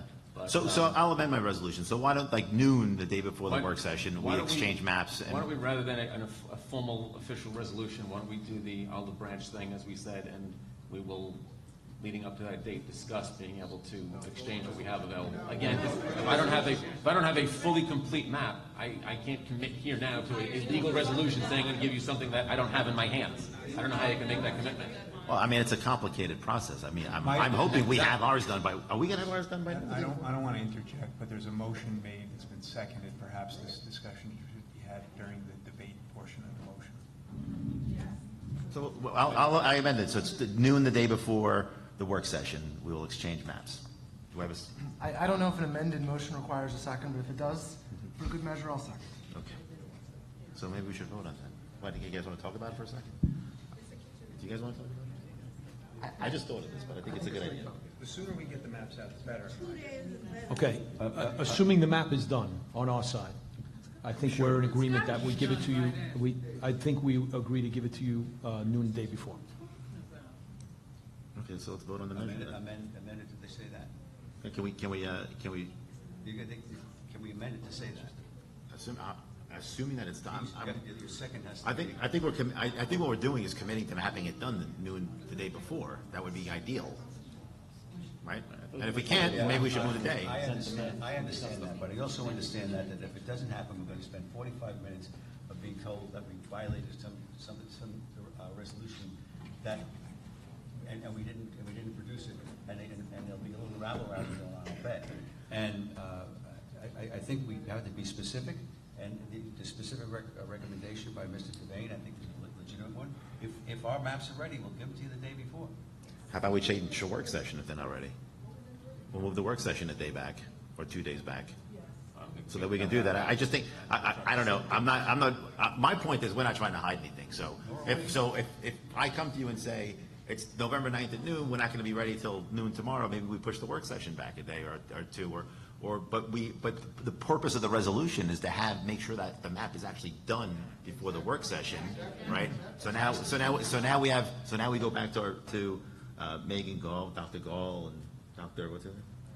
Dr. McAfee, and say, you got to be done by noon the day before, November 9th, so that we can give the Republicans our maps the day before, so they can look at them and have a fair opportunity and not just, I don't want to spring it on you guys All right. at the work session. So can we vote on the measure? I think it's worthwhile.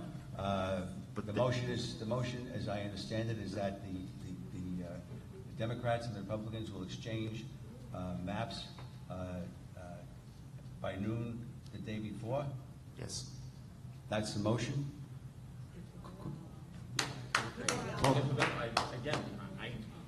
The motion, I'm comfortable guaranteeing I'm going to be able to give you something I don't have in my hands today. That's my concern. It's a deadline. that's why we're trying to make it a deadline. With respect, Commissioner, you've already guaranteed to make the maps available on November 10th. This is advancing it by, what, 24 hours? So there's already that guarantee. It's not a new guarantee, 12 hours. So that guarantee has already been made. This is moving it up a few hours. $5,000 of our taxpayer money and incent them. Okay, Mr. Pulitzer? 1 second. I don't think any of us on either side right now can say exactly when our maps are going to be completed. I think we'd all like to be able to say when they're going to be completed. Why not? But I don't think they are. I don't think you're going to hope to have your maps completed, and as would we. I know, as soon as I leave here, I'm calling the consultants and saying, I need this thing done by noon the day before, or you're not getting your check. There you go. There you go. I like that.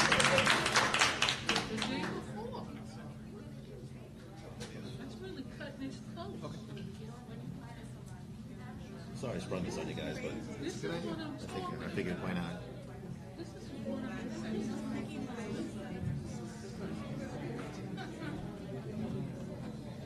All right, so call the roll.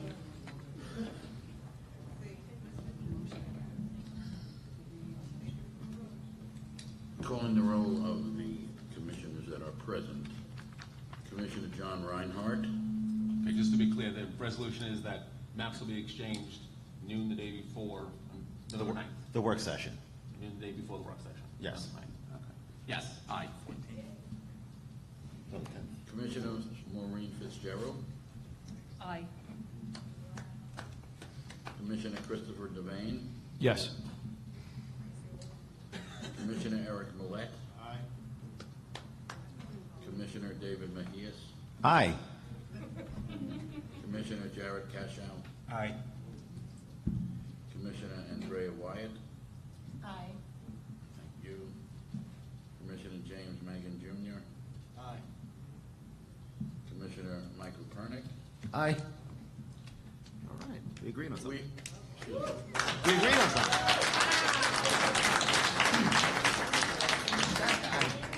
And I don't think we need a resolution on this, but just to have a clear record, could we agree that when we exchange maps, we'll also exchange the data files so that we can look at the map and understand the map? I believe it's called a shape file. Every redistricting consultant uses them. I don't think we need a formal resolution, but is that something we can all agree to? Yeah, information is available with the maps. Yes. All right, thank you. H. Scotty Combs.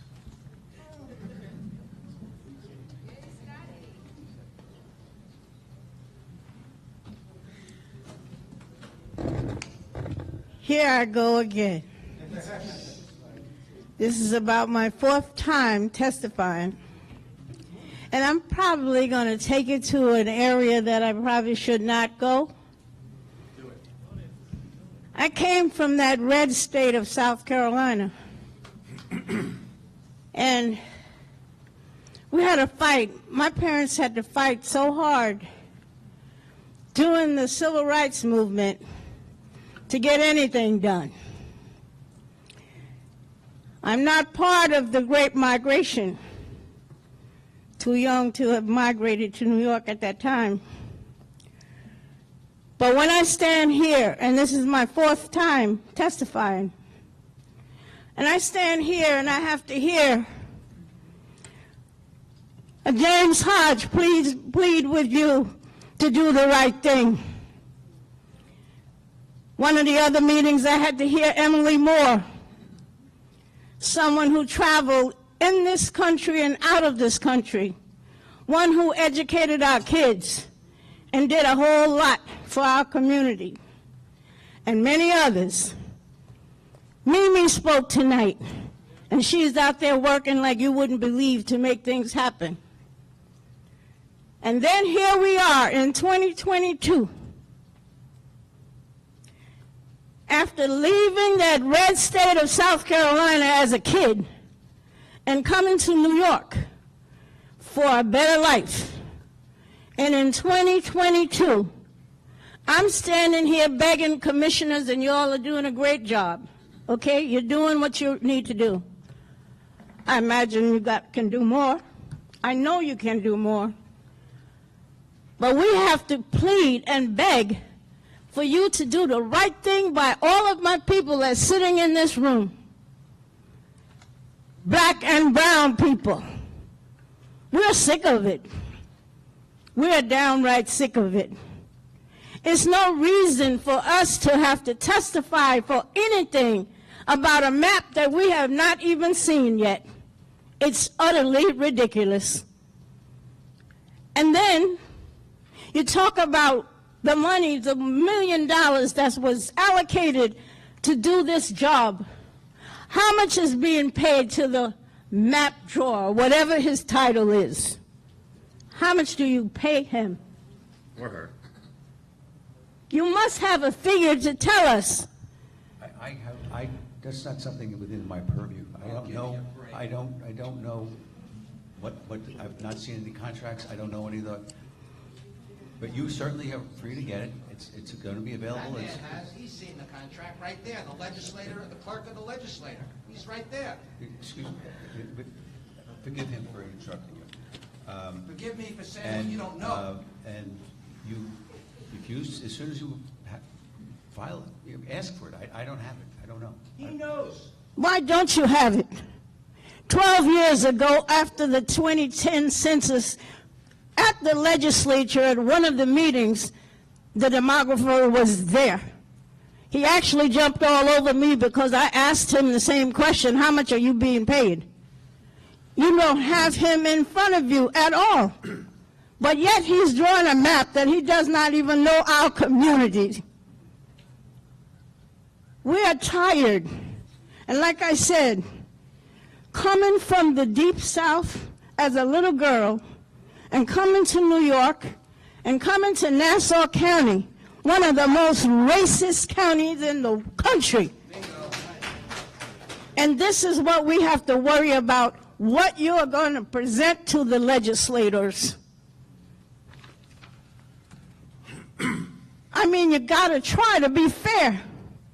We worked all our lives, didn't we, folks? Yes, yes. We worked all of our lives to be counted and to be included in everything. One man lost his job because he spoke truth to power. That doesn't make any sense. Not at all. Like I said, I didn't have a prepared statement. I like to do a prepared statement because I like my words to be mixed or misconstrued. We are really tired. We are going to fight. We are going with the progressives, and I'm not representing anybody but myself and my community tonight. We are going wherever we need to go to make sure we are treated fairly. This is not right for us to have to beg you to be fair and transparent with us and to us.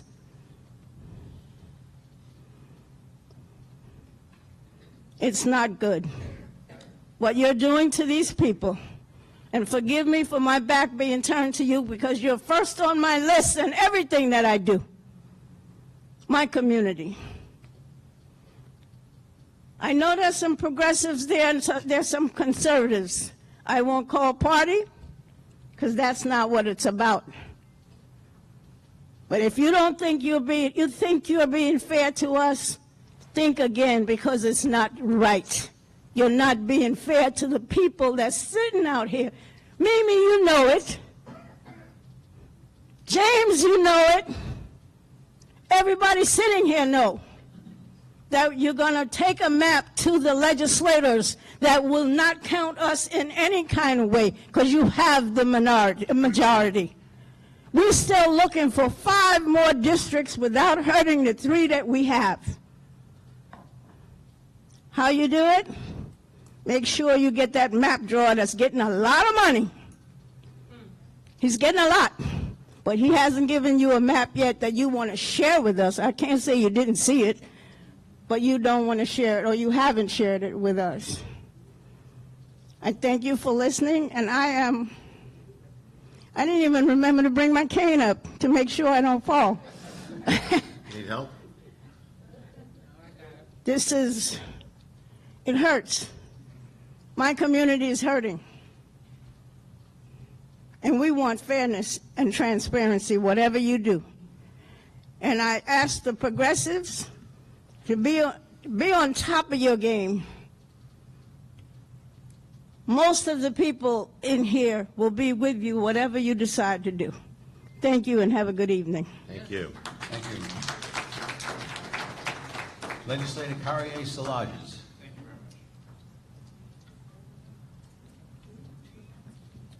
Good evening to the esteemed panel here tonight of commissioners. Reverend Pastor, you allowed Democrats like me to speak at your church, so I know you're a fair man. Thank you very much. Good evening, everyone. My name is...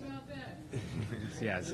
My name is Carrier Salage, Nassau County Legislator for this great district, the 3rd Legislative District. Forgive me for my back being towards the crowd. I'm asking everyone here tonight to not do just, don't do the Democrat thing, don't do the Republican thing, do the right thing. Please do the right thing. I thank the library, this great library that's here.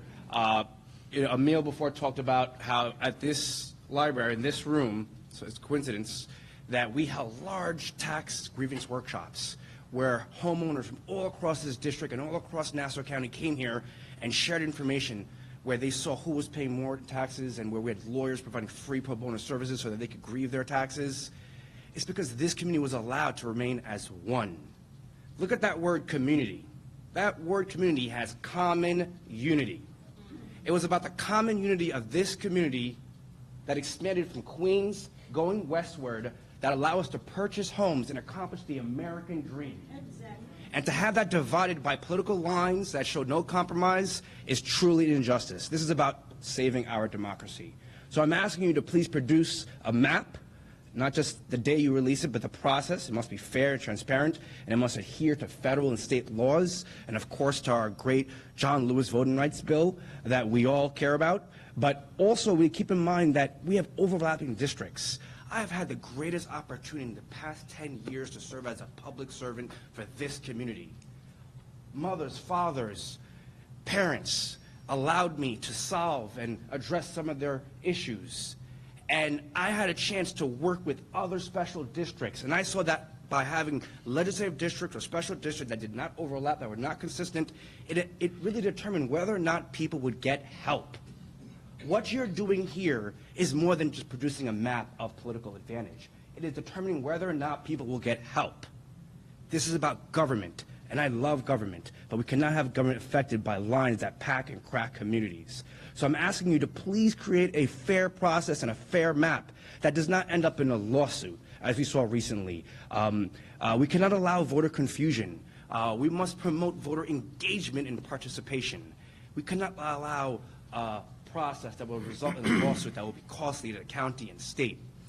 This library is a special place. Here we united as one community, whether it be to save our Principal Doherty in Almont High School, or whether it was to address concerns with the UBS Arena or with tax grievances. That's because we're here in one community. Even having Elmont divided amongst two different legislators has created confusion, a lack of participation, and has been a loss for our democracy. The outdated funding formulas that we see on federal levels, state levels, that don't reflect what need that communities have, what funding they deserve or they can apply for, is also determined by the maps that we will set out to draw. This is about who, what, when, where, how, and we have the right to know how these maps were made. You know, the census recently revealed that there are growing populations from the Haitian community, the Hispanic community, and we must make sure that these maps reflect that growing change. We must respect the cultural growth of our communities and the economic growth. I must say that if we had the possibility of having 3 minority-majority legislative districts 10 years ago, I know we could do better now, 10 years ago, 10 years from that. We have the possibility of having 5 minority-majority districts that would truly reflect the beauty of this great, diverse melting pot that we have here in Nassau County. And anything else than that would be a lie. We must allow the community to have enough time to digest this information. We need more than 2 meetings after these maps are released. If nothing is wrong with this map or the process by which we use to produce these maps, then make it subject to the public inspection. I'm asking you, please, don't do the Democratic thing or the Republican thing. Do the right thing. Thank you very much. Thank you, Legislator Szilagyi, and that reminds us to thank the library staff and the library trustees for allowing us to use this great place. Thank you guys in the back for helping us out. We really do appreciate it. Thank you. Henry Boytel.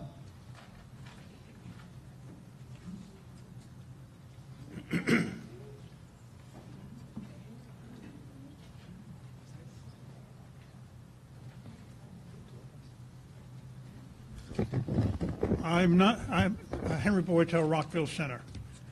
I'm not going to talk tonight about how Rockville Center, which has less than the population of 1 legislative district, is gerrymandered into 3 legislative districts.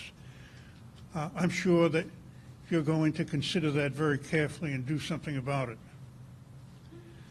it. This whole question of redistricting relates to population numbers, maps, and communities of interest.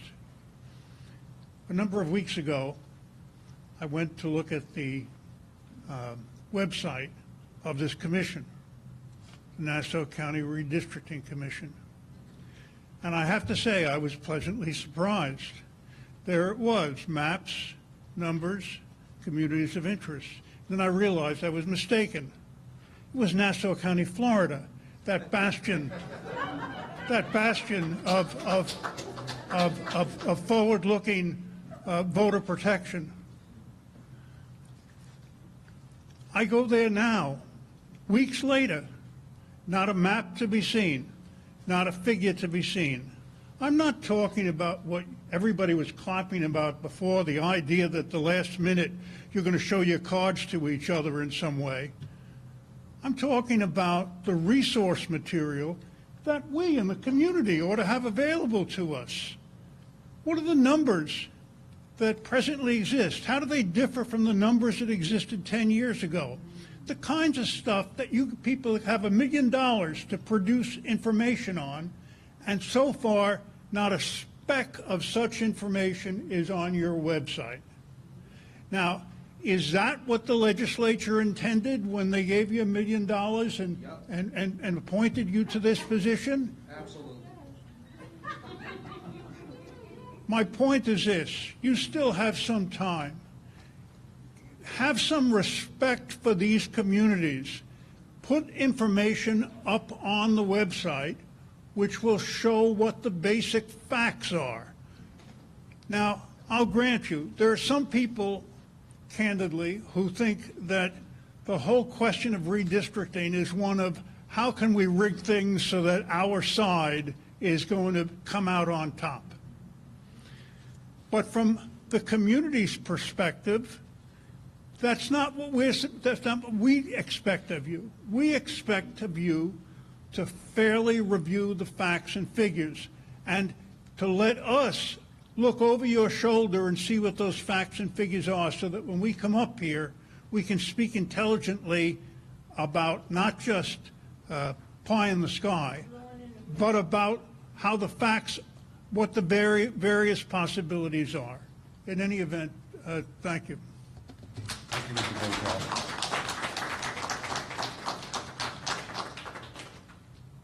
Tamar Polly Bailey, did I get that right? You got the Bailey part right. My name is Tamar Paoli Bailey. I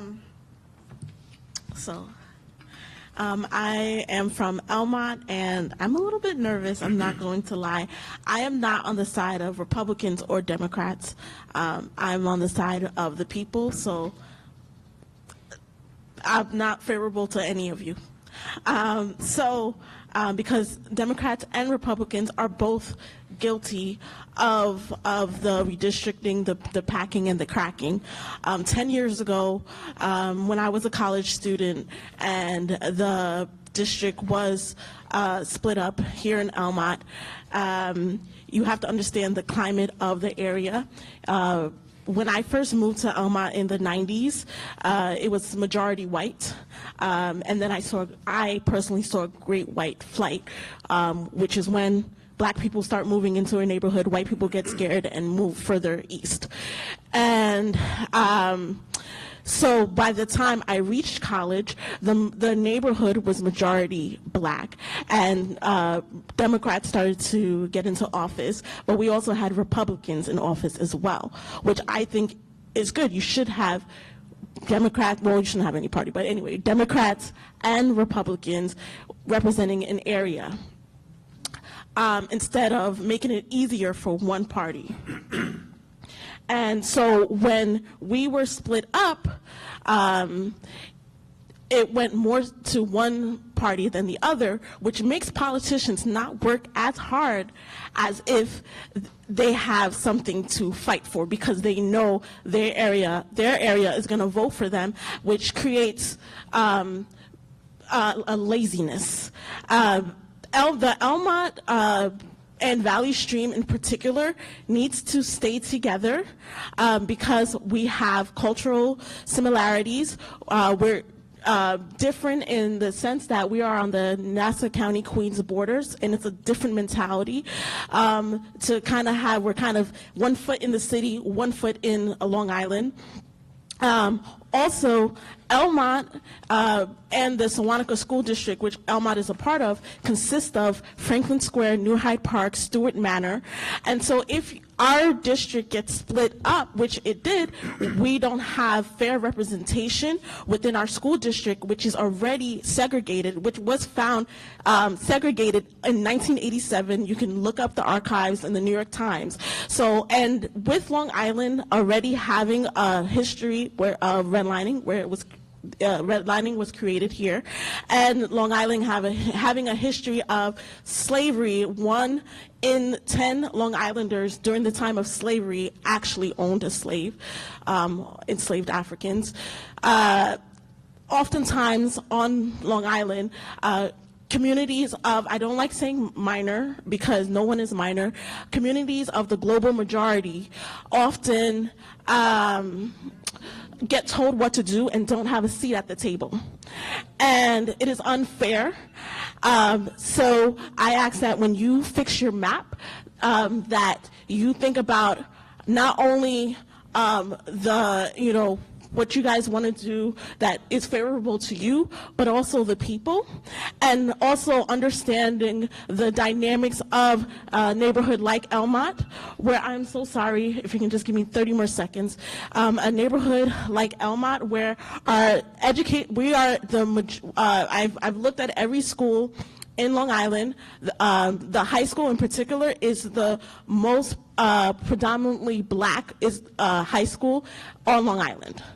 And also it has a great education system, which is unique, unfortunately. And the only area you can actually compare it to is Maryland. So if you look it up.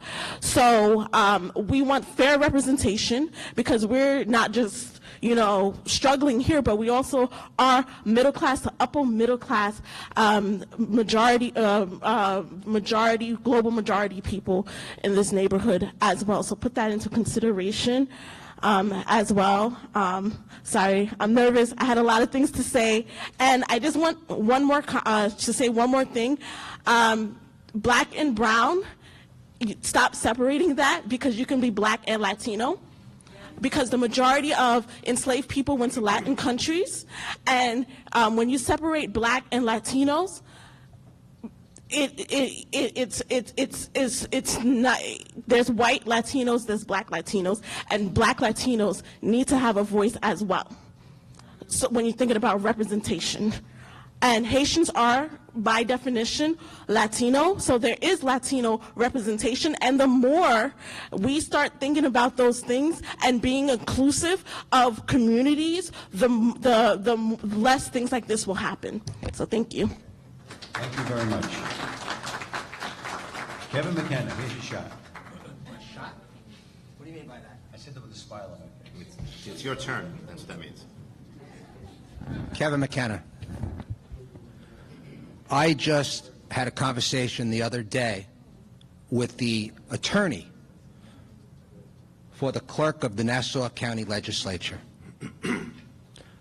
I sent in a FOIL request to get the financial information as to how much Ms. Castignano and Ms. Whitmore over here, or Mrs. Whitmore, I should say, are getting from this committee. And I got back an acknowledgement from the attorney for the Nassau County Legislature that his department is responsible for providing the salaries and the accounting of the money that was allocated to this committee.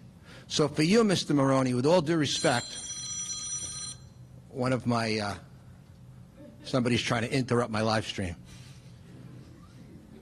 So for you to say that we should go to the Nassau County Comptroller who might know where the money's going, just so you know, I went to the Comptroller initially and was told it's the Nassau County Clerk. That's Mr. Pulitzer, the clerk of the Nassau County Legislature. He has to know how much money, how you're spending this money. So I'm just letting you know that. Now, what I would like to know is, I would like to know why the committee hasn't taken part of the money and done a mailer to all the residents in Nassau County, educating them about what redistricting is, the importance of it, but more importantly, why haven't you sent out a mailing to all the residents telling everybody when the meetings were going to be taking place going forward? With all due respect, I'm sincerely asking you that question. We just didn't do it because we sent it to the media. We trusted them. Like you, you're in the media, right? We trusted them to tell us what was going on. Trusted who? Media. The media.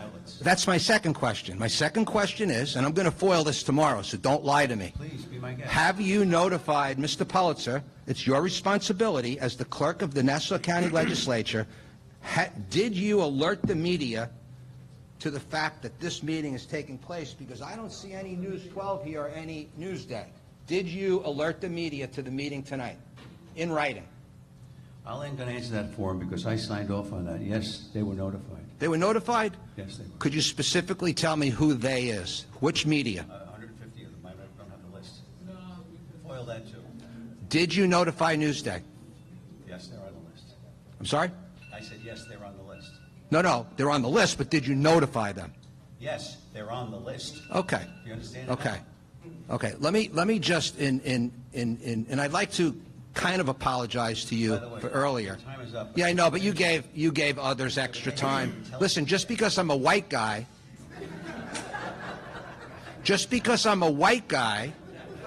it doesn't mean that I get cut short when you let people of color speak for an extra few minutes. And I happen to have a black grandson. okay? So I'm like in shock right now. I can't even believe what I'm hearing. Is that like, I mean, you can talk as long as you want. Let me. I'm going to use this time more efficiently and go to the bathroom. What I would like to know is, who decided how much money the executive co-directors got for sitting here. I'd like to know, and everybody would like to know, who decided how much salary they got for sitting here taking notes. Who decided that? We did. Okay, so you do know where the money has gone. You said before... I'm sorry, your logic escapes me. Well, you said before that you have no idea how the money was spent. You said that. But you're asking a specific question now. That's different than where the money... Okay. Okay, here's my final... You got to keep your stream of consciousness in logic. Mr. Maroney, let me ask you this very important question. All right. Go ahead. Okay, 900... Don't be nervous. $985,000 of taxpayer money was provided to this committee to basically have, I don't know, 7, 10 meetings and hear the same thing over and over and over again, okay? In my opinion, it's a total waste of money. But let me just finish. Why, if you're truly working in the spirit of transparency, as Mr. Devane said before, okay, and I have to take, you know, he's... That's 6 minutes. Can you wrap it up now? Yeah, I'll wrap it up. He said before that there's no favoritism. That's inaccurate because you guys have the majority, but in the spirit of transparency, why didn't you and Mr. Mejias and both sides of the committee, why didn't you come to a decision of hiring, well, let me take it back. Why didn't you ask an independent person separate from you and him, to pick a consulting firm, one consulting firm, and have that one consulting firm that you both agree on draw the maps? Why are you wasting taxpayers' money having them hire a firm and you guys hiring a firm?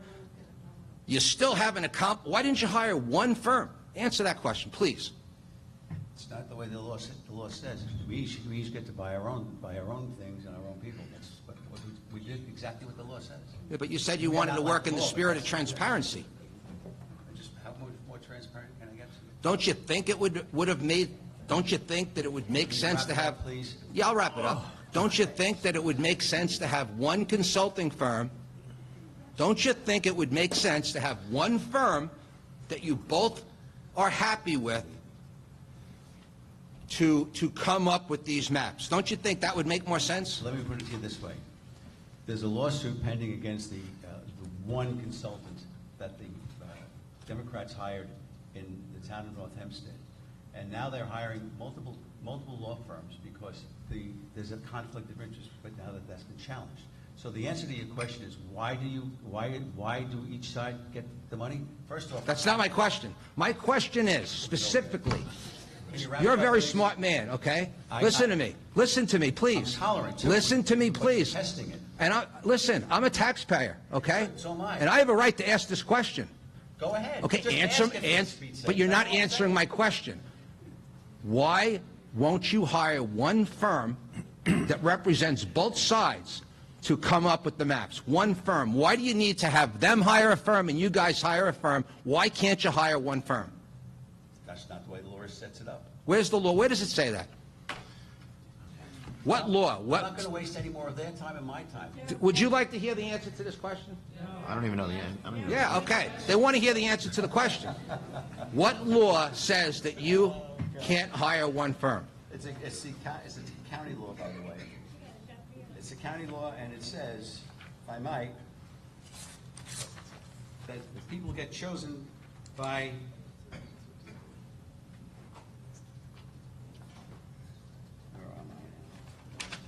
Democrats, do you think it would make sense to hire one firm? Do we get CLE credit for this? Mr. McKenna, just to short circuit this whole thing, how many times have you seen us agree on something?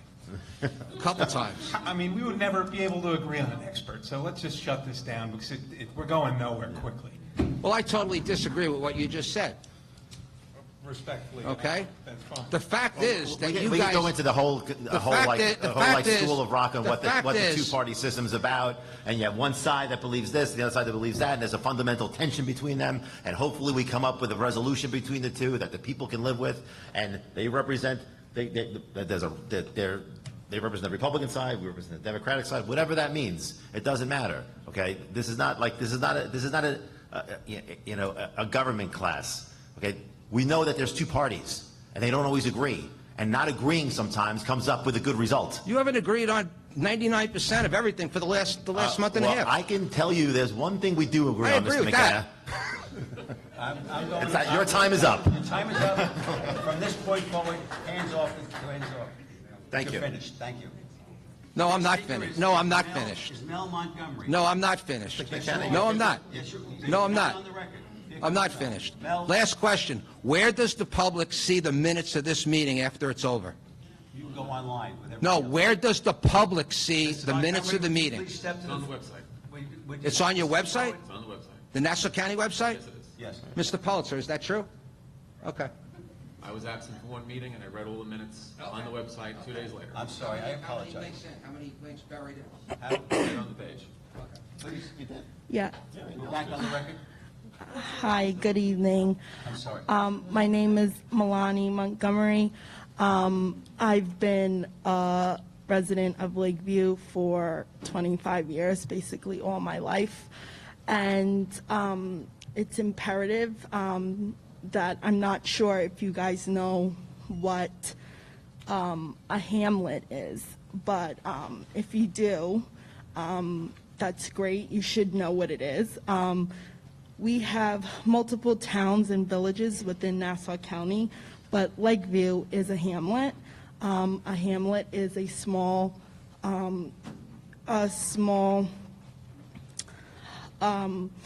basically a small plot of land that's smaller than a village or a town. And so I'm asking that you keep Lakeview together. We are a small community of minorities, and it is imperative that we are kept together. We have to fight each and every time for the things that we need for the community residents who like to use our park and library and whatever that needs to be done. We have to work 10 times hard each and every single time. And so by dividing us will only make it harder for us to get the things that we need to get done. So besides Lakeview, not only Lakeview, but all the other towns and villages in Nassau County, it's imperative that you do the right thing for a fair of the redistricting, so that way we can get things done that benefits us. It's not to benefit you, but to benefit the people who live in these areas. And so do the right thing. And I'm sure all of us have been in school some way where we were taught by educators, teachers, and one thing that was given besides our everyday classwork, that we had to do our homework and we had to abide by the deadlines. And so you have to abide by the deadlines in order to pass the class, to get to pass, but also to, if you don't abide, you get a 0, and that was the end of it. There was no second chances. And so we're not looking for a second chance, we're looking for fair representation. Thank you. Thank you very much. Thank you, Ms. Montgomery. Appreciate you coming down. Thanks. Matthew Pasternak. Matthew Pasternak. Matthew, come on up. Hello, good evening. My name is Matthew Pasternak. Let me explain myself. I've been coming to these hearings since about the beginning, and I think only the Long Beach ones the only one I missed. And I decided to come to these hearings because I wanted to really learn about the redistricting process. I really wanted to learn how it happens in a macro and micro level and what the process is about. And this has really been a first-class education on what it's about.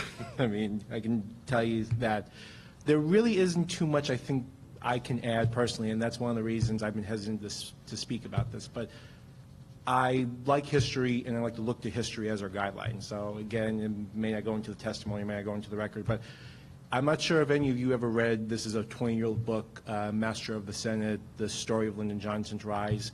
And I think about the story of Monica Wallace, and hear me, and if you can hear the story, it'll make sense.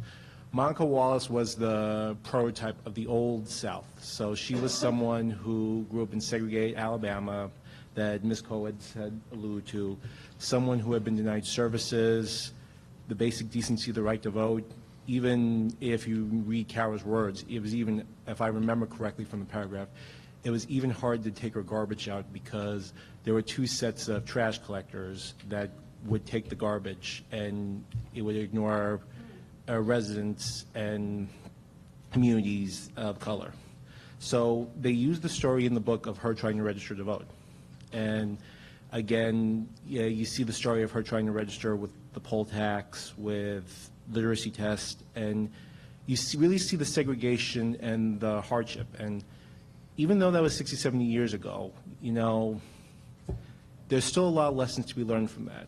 And I'm also a political science major, I was in high school, and my professor gave me this quote that stuck with me. It's really not that hard to draw a map when you come down to it, you know? So there are a lot of technologies. We have the Peters map, Peters projection, which takes, like everyone says, takes different samples, says whether they're segregated or they're biased in some way.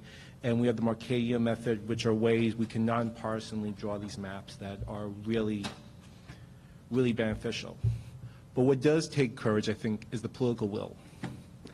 And what I'm seeing in this room is really a lack thereof. There's really been a clear message sent here tonight, at every meeting, and I think at the meetings previously. Do the right thing. There's a way to make a map that's fair, equitable, and is encompassing of all Nassau County. We live in a county of 1.2 million people. We're one of the wealthiest, largest suburban counties in the country. And I think the fact that we're having these arguments, these petty arguments over how to make a map, just speaks to how broken this system really is. I think it would be a big surprise is if tomorrow you guys got into a room, came up with a fair map, and did something that was equitable and fair for the county. I think that's a story Nassau County would really be proud of, and I think it shows how we can lead personally the nation. I thank you for your time and testimony. And I don't envy the work you guys have to do. Thank you. Thank you. Michael Steinley, did I get it right?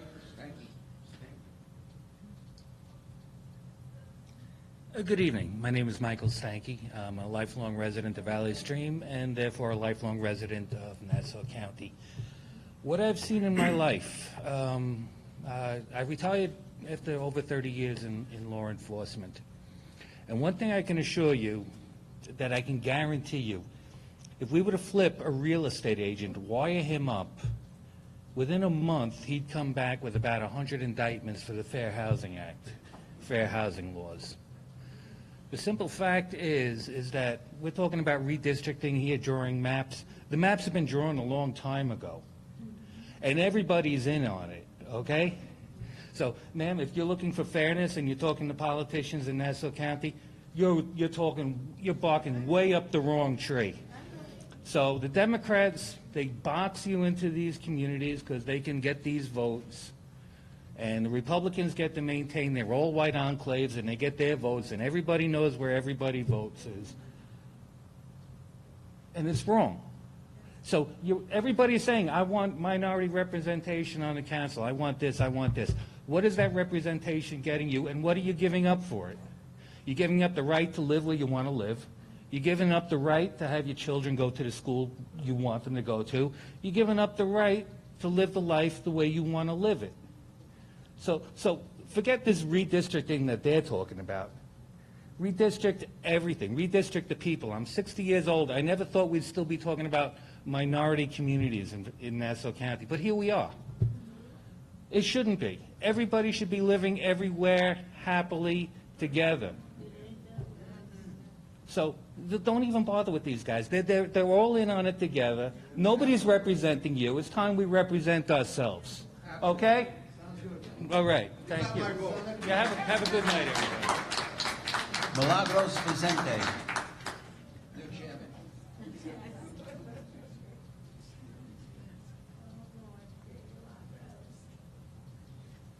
Good evening.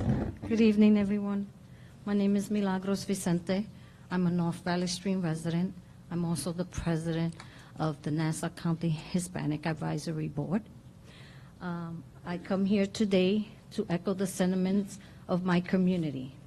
There's clearly no justification why communities of color have been gerrymandered. It is important that we create 5 minority-majority districts. Why?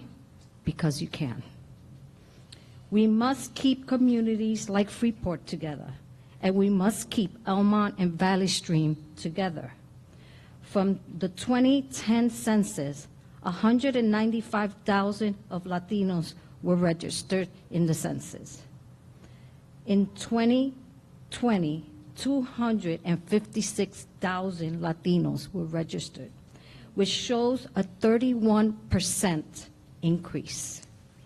We know when communities are divided, it affects resources, it affects equal representation. For the past 12 years, there hasn't been equal representation, especially for Latino communities. Now let's focus on Elmont and Valley Stream. Why we must keep them together? Valley Stream has 27.4% of whites, blacks 26.9% of blacks, and Hispanics 22.5%. Another fact that you need to know about Valley Stream, we have 4 different school districts. Many individuals don't know that. We are one of 3 districts that have a central district. So we have 4 different school districts in Valley Stream. I mention this so that you have further reasons to keep Elmont and Valley Stream together and draw lines where we can at least have an opportunity to gain a Latino representative, have equal representation for Elmont and Valley Stream. I finish my statement by reminding everyone that our voices is only impactful when we vote. So please take advantage of early voting. Thank you. Thank you. That begins on Saturday, by the way. Saturday begins early voting. That's right. There are no more speakers registered. I'll entertain a motion to adjourn. So moved. Second? Second. All in favor? Aye. Get home safe, everybody. Thank you. Mr. Moroni, how come you didn't have any meetings in Hicksville? Yes, I do. How come no meetings in Hicksville?